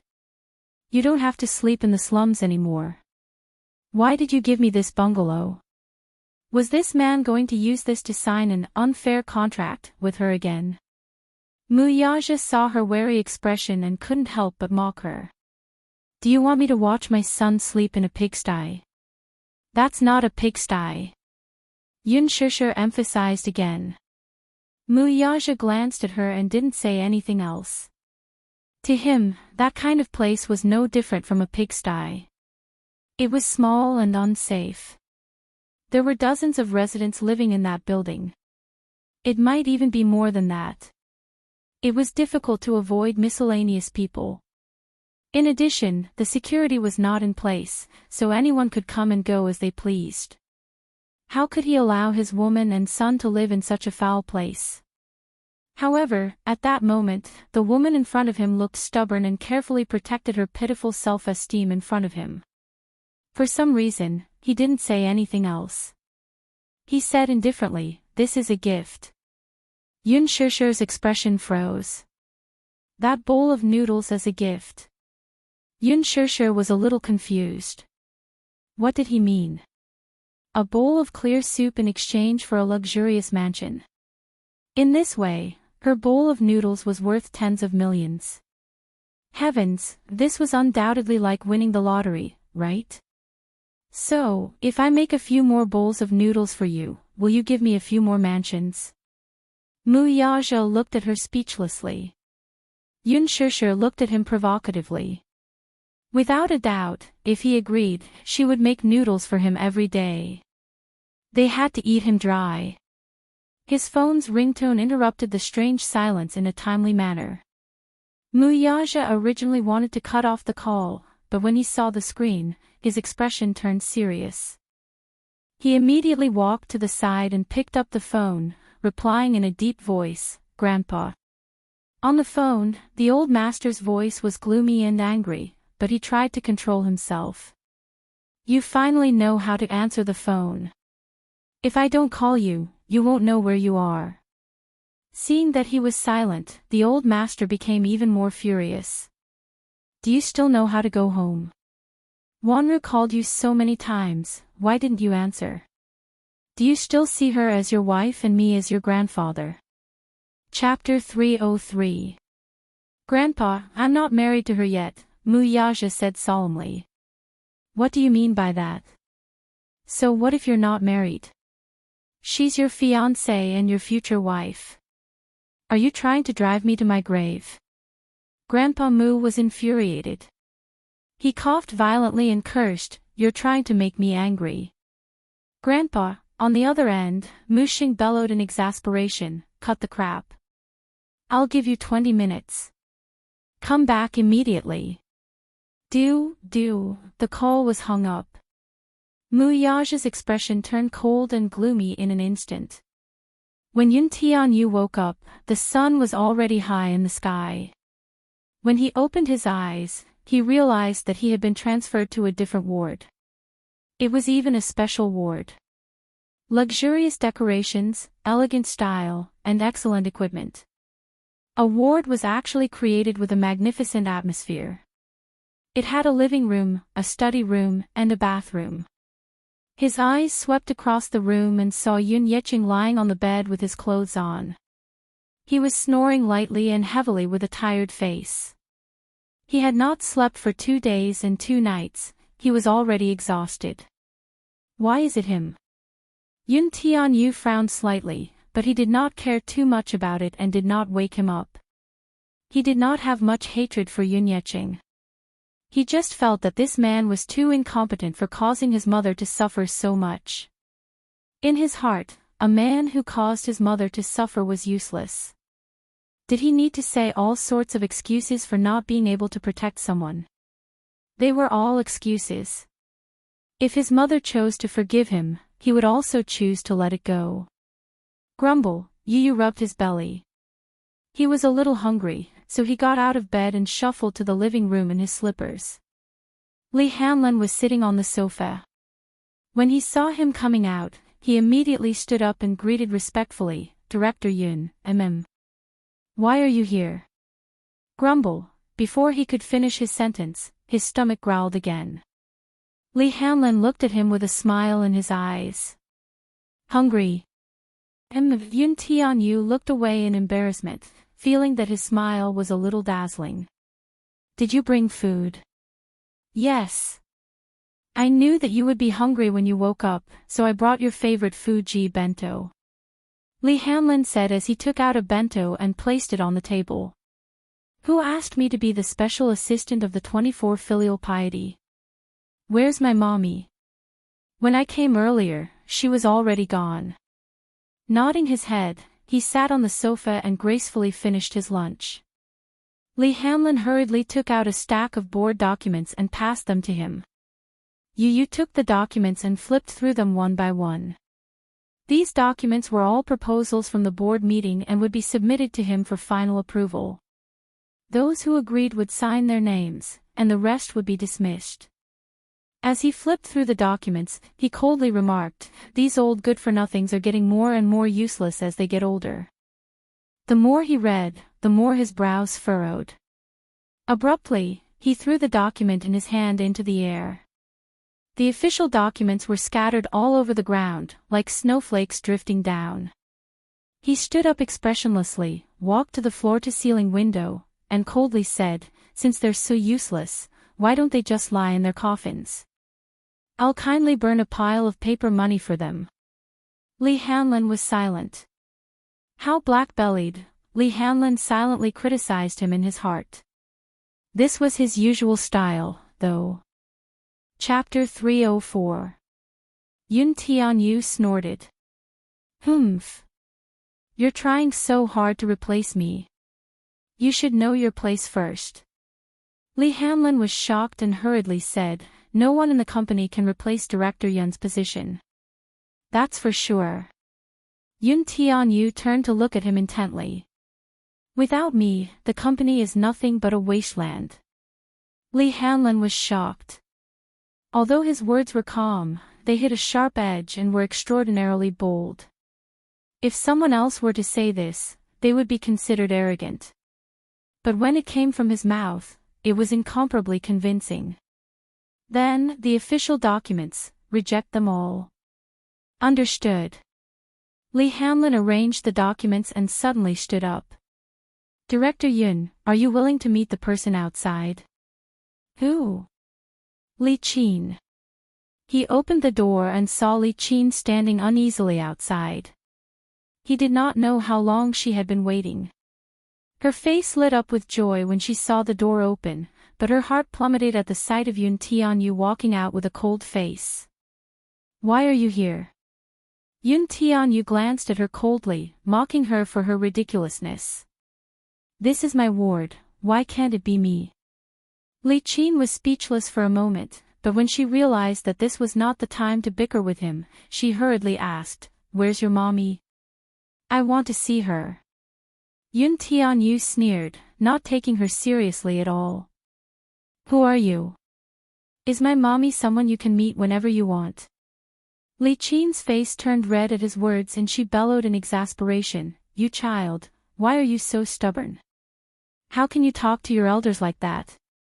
*TCH like you is only fit to talk to me like that. She raised her hand in anger and swung it toward his little face. It was just like how she had insulted him in the Yun family. Yun Tianyu only raised his head to look at her coldly.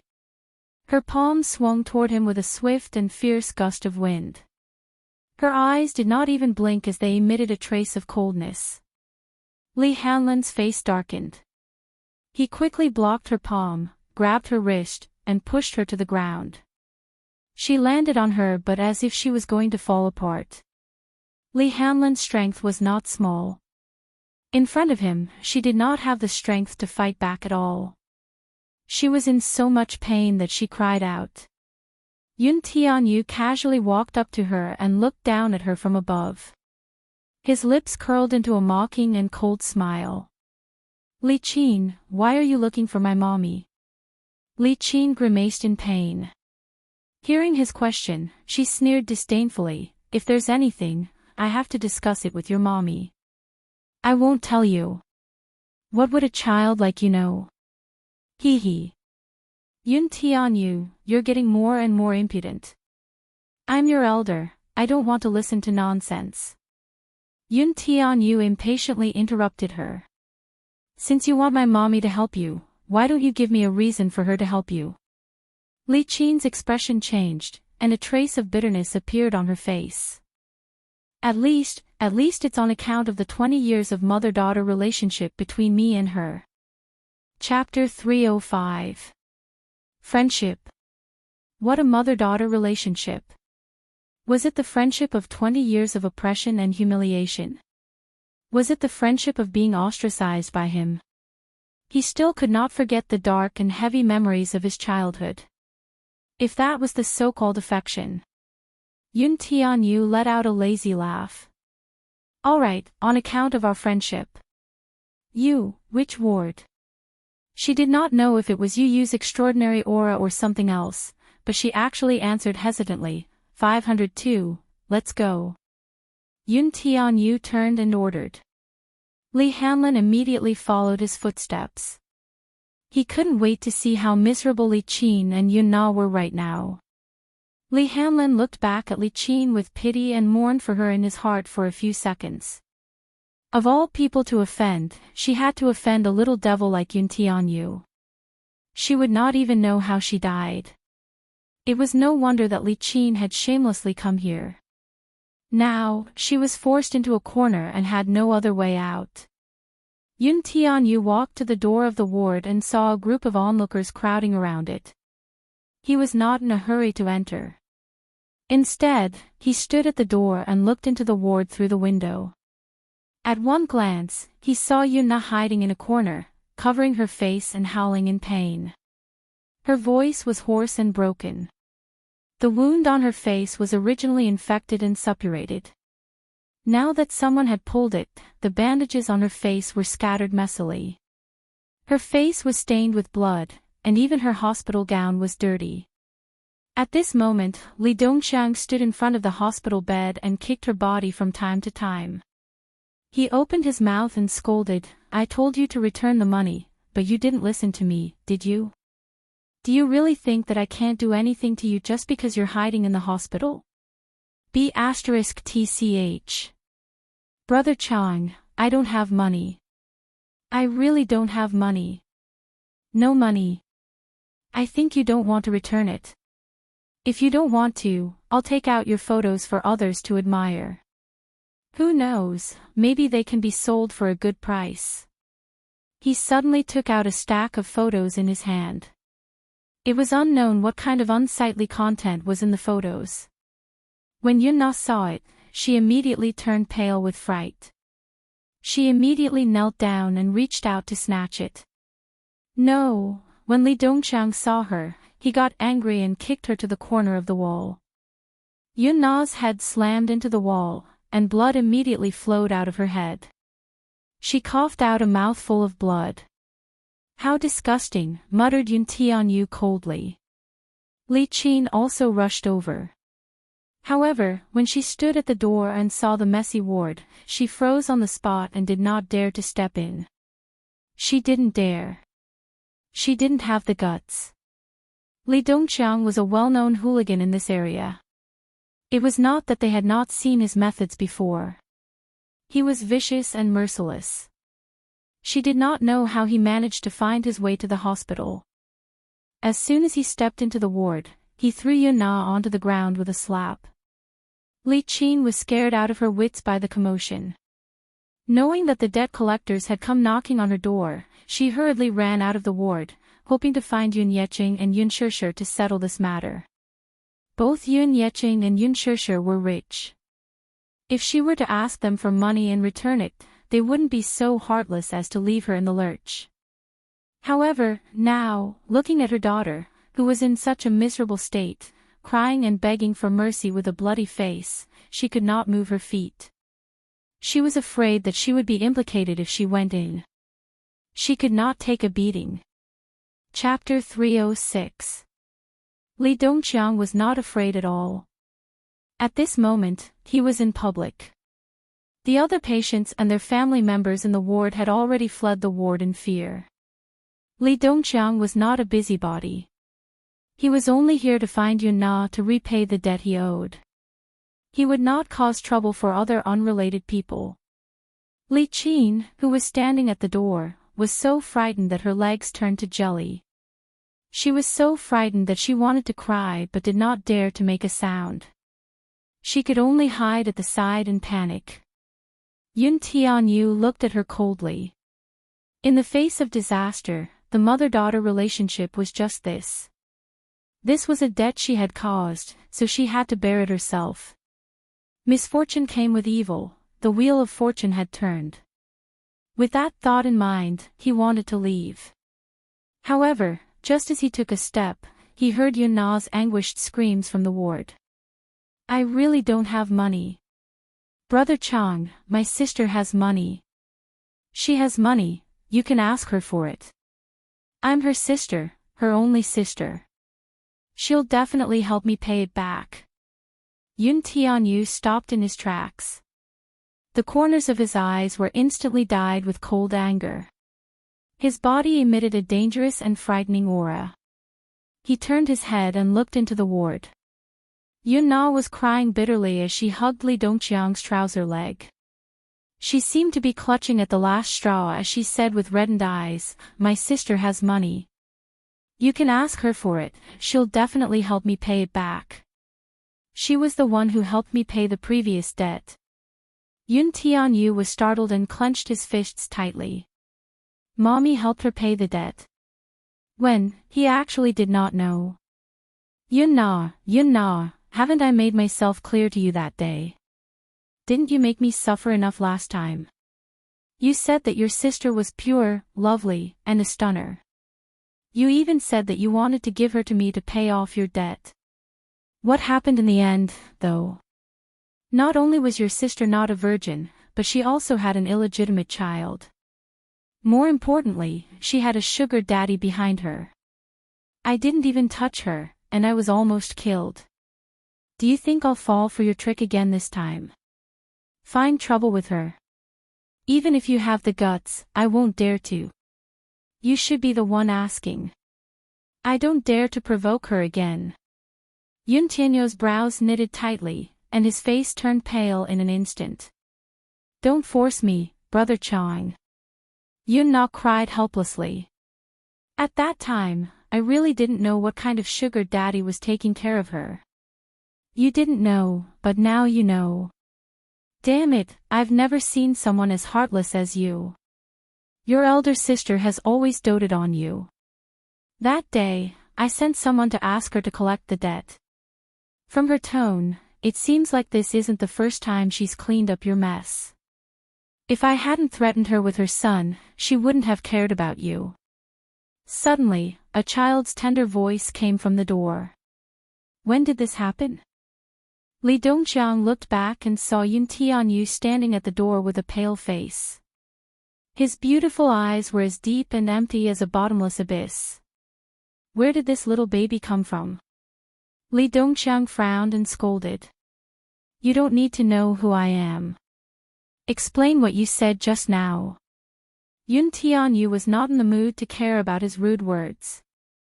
His tone was gloomy and cold, but his voice was unique to a child's, yet it was tinged with a chilling and dangerous aura. Li Dongqiang was stunned. Although the child in front of him looked no more than 6 or 7 years old, he was shockingly mature. His powerful aura almost overshadowed his sharpness. In front of a little boy, he actually lost the limelight. Chapter 307. What did you say? Why should I explain it to you? Li Dongqiang raised his head to look at the crowd outside the door and demanded fiercely, "Whose child ran out? Quickly take him away." The crowd dispersed in fright. Yun Tianyu coldly said, "Aren't you here to collect a debt? Explain it clearly, and I'll pay for her." "You're just a child, where did you get the money?" "I have it." Li Hanlin, who was behind him, stepped forward with a smile. Li Dongqiang was even more confused now. Seeing this, Yun Na seemed to see the light of hope. She immediately pointed at Yun Tianyu and said, He is my sister's son." "Oh. Is that Yun Shushu your mommy? You don't have to care so much. I'm just asking you, how much does she owe you?" Yun Tianyu asked coldly. He did not look at Yun Na, as if he was afraid of dirtying his eyes with just one look. 500,000 yuan. Yun Tianyu tilted his head and said in a low voice, agently, "Yes." Li Hanlin immediately took out a stack of checks from his briefcase, wrote a string of numbers on it, signed it, and flashed it to Li Dongqiang. 1 million yuan. Li Dongqiang's eyes widened. Oh, this child is not simple. Yun Na watched with tears in her eyes until Li Hanlin flashed the amount on the check. Her face lit up with hope, but it was soon followed by disbelief. Who was this man in a suit? One look and one could tell that he was an elite, so why was he so respectful toward Yun Tianyu? Li Qin, who was standing at the door, was also dumbfounded. Who exactly was this man?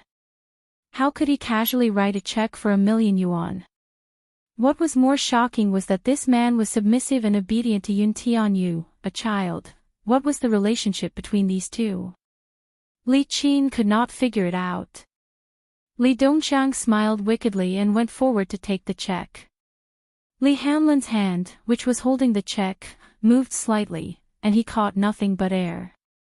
"Are you playing with me?" Li Dongqiang was slightly annoyed. Yun Tianyu expressionlessly said, "You haven't explained what you meant by your words earlier." Li Dongqiang smiled and grabbed Yun Na's collar. He patted her bleeding cheek and said, "She's your mommy's sister, right? Ha, he took drugs and gambled outside and owed me a huge debt. But this bitch doesn't have any money. I threatened her and told her that I would go to her house to collect the debt. She was scared silly. Guess what she said?" Li Dongqiang was a hoodlum, so his words were naturally sinister. His face was ferocious, and he looked like a ruffian. Yun Tianyu hummed and waited for him to continue. "She said that she wants to use her sister to repay her debt," Li Dongqiang said slowly. Yun Tianyu's face instantly changed. It was as dark as ink. His pair of bright eyes immediately seemed to be covered by a dark haze, and a thick vicious aura constantly surged in his eyes. "Go on," he ordered. Li Dongqiang was stunned. He was a little displeased. A child was talking to him with such a condescending attitude. However, he didn't think too much about it and continued speaking. She said that her older sister was so beautiful and refined. When I heard it, my heart itched. Get to the point. Yun Tianyu was a little impatient. D*mn, you little b** starred. Li Dongqiang was furious. Chapter 308. Li Dongqiang swallowed his saliva and could only continue. She made an agreement with me. She would send her lovely sister here to accompany me for a few nights, and that debt would be written off. Hearing this, Yun Tianyu remained silent for a long time. He only stared at Yun Na with a gloomy expression. His expression was so cold that it was frightening. She didn't succeed in the end, though. In the end, she was kidnapped by the Mu family. The Mu family? Li Hanlin was startled. Mu Yaja. He. Yun Tianyu suddenly let out a few desolate chuckles. His slightly narrowed eyes suddenly opened and stared fixedly at Yun Na. His gaze was so deep that it seemed to pierce a hole in her body. So, that's how it is. He. Yun Tianyu held his forehead with his hand. His desolate laughter echoed in the room, making one's hair stand on end. Yun Na had never seen this side of Yun Tianyu before. In front of Yun Shishir, he had always been obedient and adorable. Now, however, he tore apart all his pretense and revealed himself to be cold and deep. It was as if even his surroundings were filled with a frightening aura of hostility. Especially his deep eyes, which flashed with a hint of madness and ruthlessness. You. What are you laughing at? He. Yun Tianyu shrugged his shoulders and laughed even more wantonly. He closed his eyes and those dark memories squeezed into his thoughts. In the scene, Yun Na pressed him onto the bed and ruthlessly slapped his body one after another. She pulled his ears and said in a sinister voice over and over again, "Little b** starred, go ahead and cry. Go ahead and make a fuss. Your mommy isn't at home right now. Let's see who's going to help you. Who will protect you?"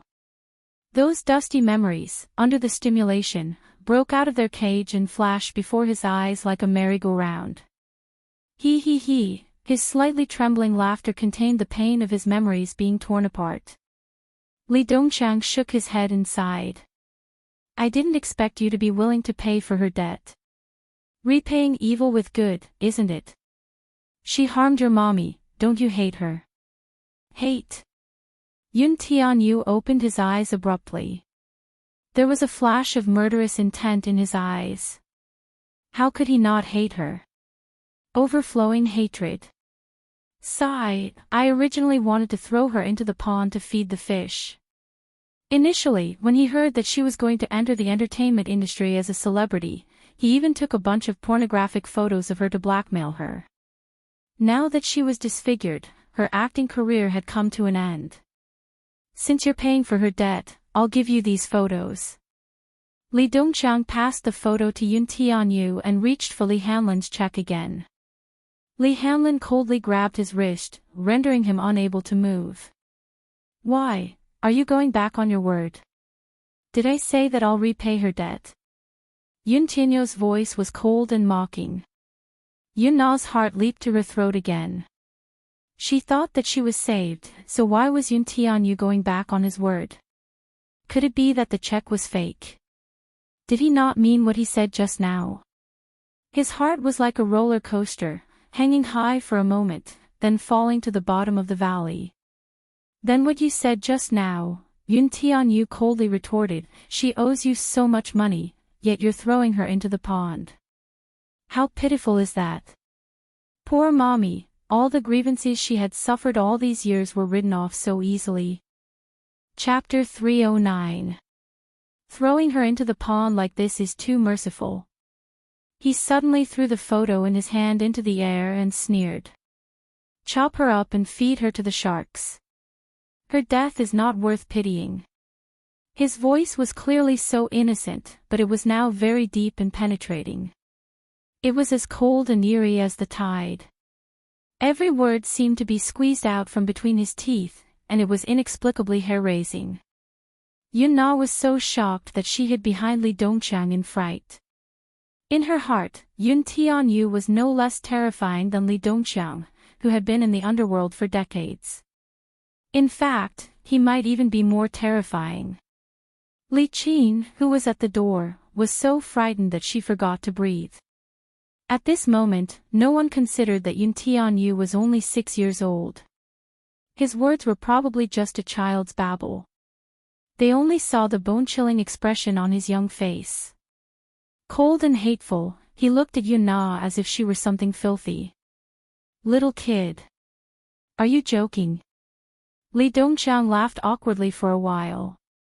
How could he be so ruthless at such a young age? It was indeed scary. Joking? Yun Tianyu said gravely. My time is precious. Why would I joke with you? Then, Li Dongqiang's throat was dry. He licked his lips. Even he could not help but respect this 6-year-old boy.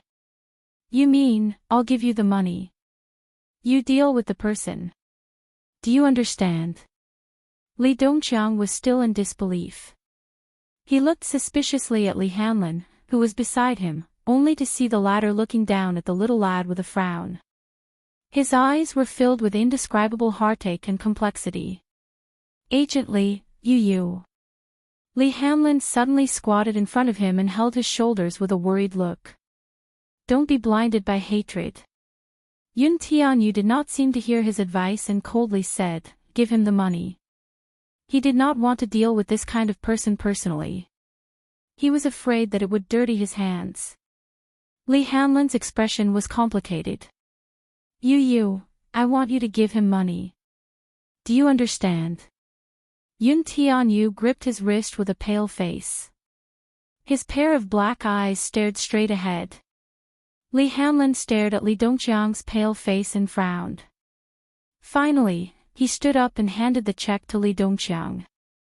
Yun Na and Li Qin froze on the spot as if they were struck by lightning. Li Dongqiang seemed to be familiar with this kind of thing. He verified the authenticity of the check and confirmed that it was genuine. Once again, he felt incredulous. This child was not simple at all. At such a young age, he already had a boldness that ordinary adult men couldn't match, and even wealth. Even though he still couldn't figure out his identity, knowing too much might not be a good thing for him. All right, I'll take that person away. When the time comes, I'll take some photos for you to enjoy. Just as Li Dongqiang finished speaking, Yun Na, who was at the side, wailed and crawled to Yun Tianyu's side. Hugging his frail body, she begged for mercy. It's Auntie's fault. It's Auntie's fault. Auntie was blind in the past. It's Auntie's fault. Auntie swears that I won't bully you or your mommy anymore. Yun Tianyu looked straight ahead as if he did not hear her. He did not even look at her. Chapter 310. How ironic. In the past, whenever Yun Na saw him, she would look at him with cold disdain and call him a little b******. Now, she was kneeling beside him, kowtowing and begging for mercy. Li Hanlin, who was behind him, bent over and flung her hand away from his shoulder. Li Qin, too, crawled to Yun Tianyu's feet on all fours. Tears streamed down her face as she kowtowed and admitted her mistake. You don't really want to kill us, do you? At least, for the sake of your grandfather, please let us live. You're hiring a hitman. It's illegal and unacceptable. Oh. Hiring a hitman. Yun Tianyu muttered to himself nonchalantly and smiled slyly. Did anyone hear that? There was dead silence in the room. Who would believe a 6-year-old child's words? A 6-year-old child hiring a hitman to kill someone was simply a fantasy. In the suffocating silence, Yun Na kowtowed heavily on the floor and said hoarsely, I'm sorry. I'm sorry. I'm sorry. I'm wrong, I know I'm wrong. She wailed heartbreakingly as she reached out to hug Yun Tianyu. Yun Tianyu did not even look at her and coldly waved her hand away. Don't touch me, it's dirty. Woo woo woo. You. Yun Na's teary eyes were filled with despair and sorrow. Unforgivable, unforgivable, Yun Tianyu's shoulders trembled slightly. He turned around and coldly said, Li Qin, 6 years ago, you caused my mommy to become a single mother at the age of 18. She sacrificed herself for the Yun family, but how did you treat her? Abruptly, he enunciated each word clearly. Li Qin, I've long wanted to get rid of you. Yun Na sobbed and begged, give us another chance. Yun Tianyu said, it's not that I didn't give you a chance, you didn't cherish it. Li Qin was stunned. I became so strong in order to protect my mommy. You hurt my mommy again and again, yet you want me to forgive you? Impossible. With that, he turned and walked out of the ward. Li Dongjiang's men soon arrived. Li Qin cried behind him, you can't be that cruel, right?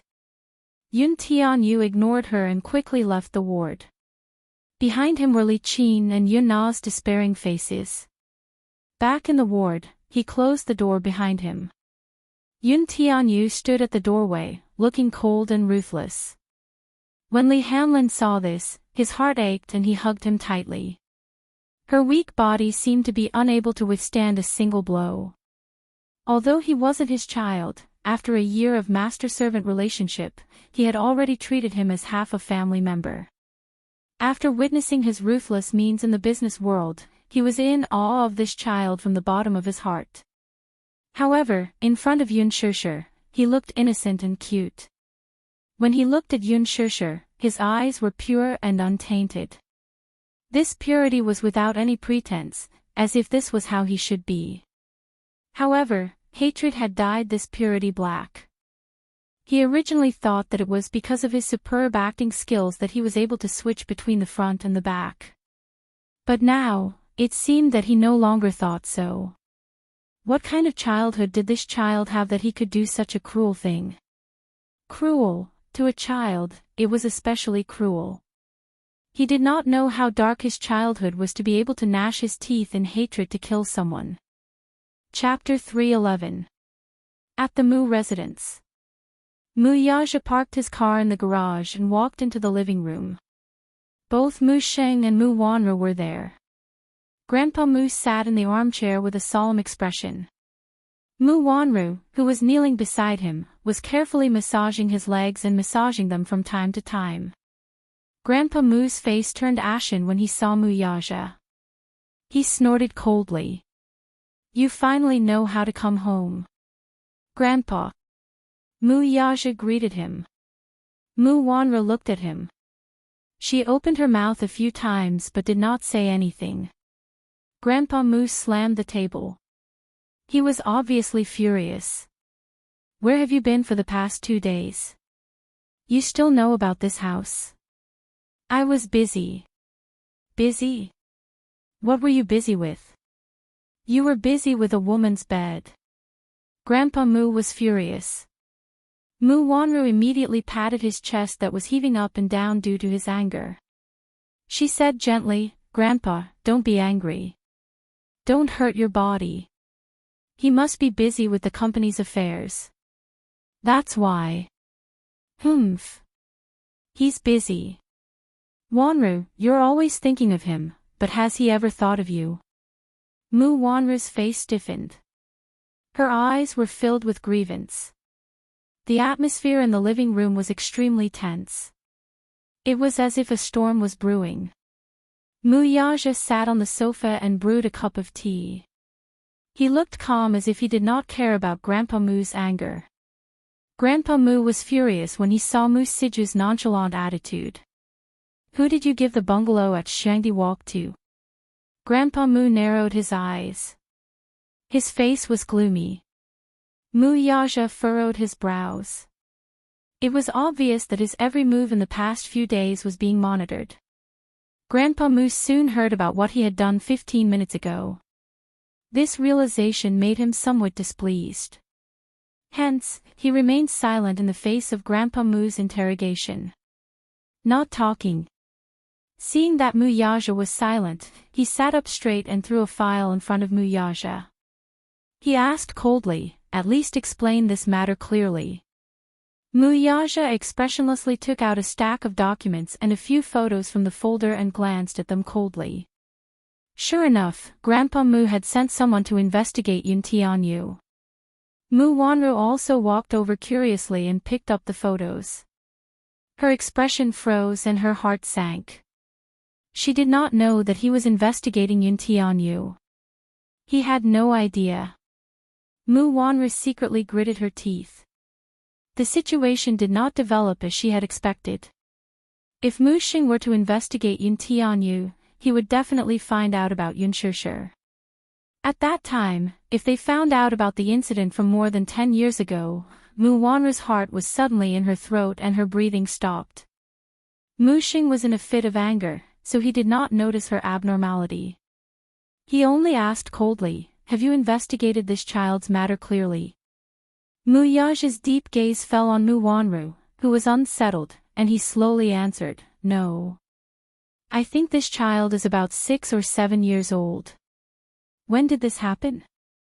He angrily said, "I don't care how this child came about. Anyway, the Mu family's bloodline can't be outside. Bring him back." Mu Wanru returned to her senses and quickly said, "Grandpa, let's put this matter aside for now. We haven't investigated the matter clearly. Isn't it too hasty to make such a decision?" Chapter 312. Mu Wanru's heart skipped a beat when she heard that. Muyaja remained silent. Seeing that, Grandpa Mu bellowed, "Give me an explanation for this matter as soon as possible." "You summoned me back just for this matter?"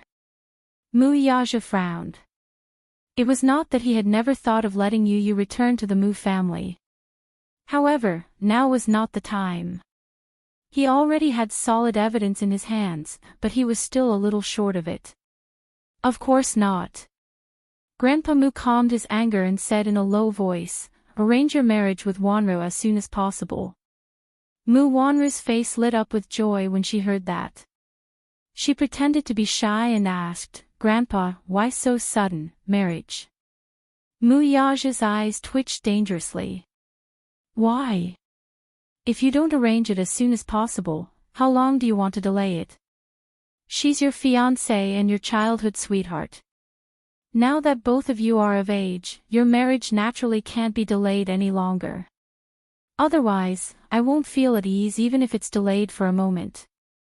Grandpa Mu slammed his walking stick on the floor as he yelled in annoyance. Mu Wanru's heart skipped a beat when she saw Muyaja's cold face. She hugged Grandpa Mu's shoulders aggrievedly and said, "Grandpa, we're not ready yet. What do you need to prepare for a marriage? Both of you are already engaged. It's inevitable that the public will be suspicious of you if you delay the wedding.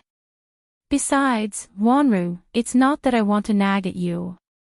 Even if Yaja doesn't care, you should do more. Are you willing to watch your man be seduced by another woman?" Grandpa Mu sized up Muyaja as he said that. His voice instantly turned gloomy. "Wanru has been with you for so many years. I won't allow you to let her down. Arrange the marriage as soon as possible, understand?" Muyaja remained silent for a while. Suddenly, his lips curled into a deep smile. "I understand, Grandpa. That's good." His answer was like a tranquilizer. Grandpa Mu was finally relieved. Mu Wanru, who was standing at the side, was also overjoyed. She thought that Muyaja would try his best to reject the marriage, but he actually agreed to it. "Wanru, both of you must be well." Grandpa Mu was overjoyed as he patted the back of her hand gently with a kind look on his face. She reservedly replied, "Thank you, Grandpa. Grandpa, I'm tired. I'm going back to my room first." Muyaja expressionlessly said that and went upstairs. Grandpa Mu immediately signaled to Mu Wanru with his eyes, and the latter immediately understood. Lifting her skirt, she followed Muyaja into the bedroom. Once they were, he, Unrao and Wanru. And Wanru saw this. Mu's when she when. Then, she immediately went forward to help him change his clothes. The man glanced at her from the corner of his eye. His expression was distant as he dodged her actions. Mu Wanru froze on the spot as if she had been petrified. His indifference caused her to be at a loss of what to do. She felt uneasy. After pondering for a while, she finally mustered her courage to speak. You seem to be so cold to me recently. Why? Am I? Muyaja did not look at her. His eyes were fixed on the floor-to-ceiling window. He casually pulled his collar and took off his shirt. His tone was cold. Mu Wanru's heart tightened. She felt wronged. Of course, you're always cold to me. Why? Haven't I always been like this? His leisurely attitude made her feel even more embarrassed. However, she had no other choice. She could not choose to retreat. There was no way out for her.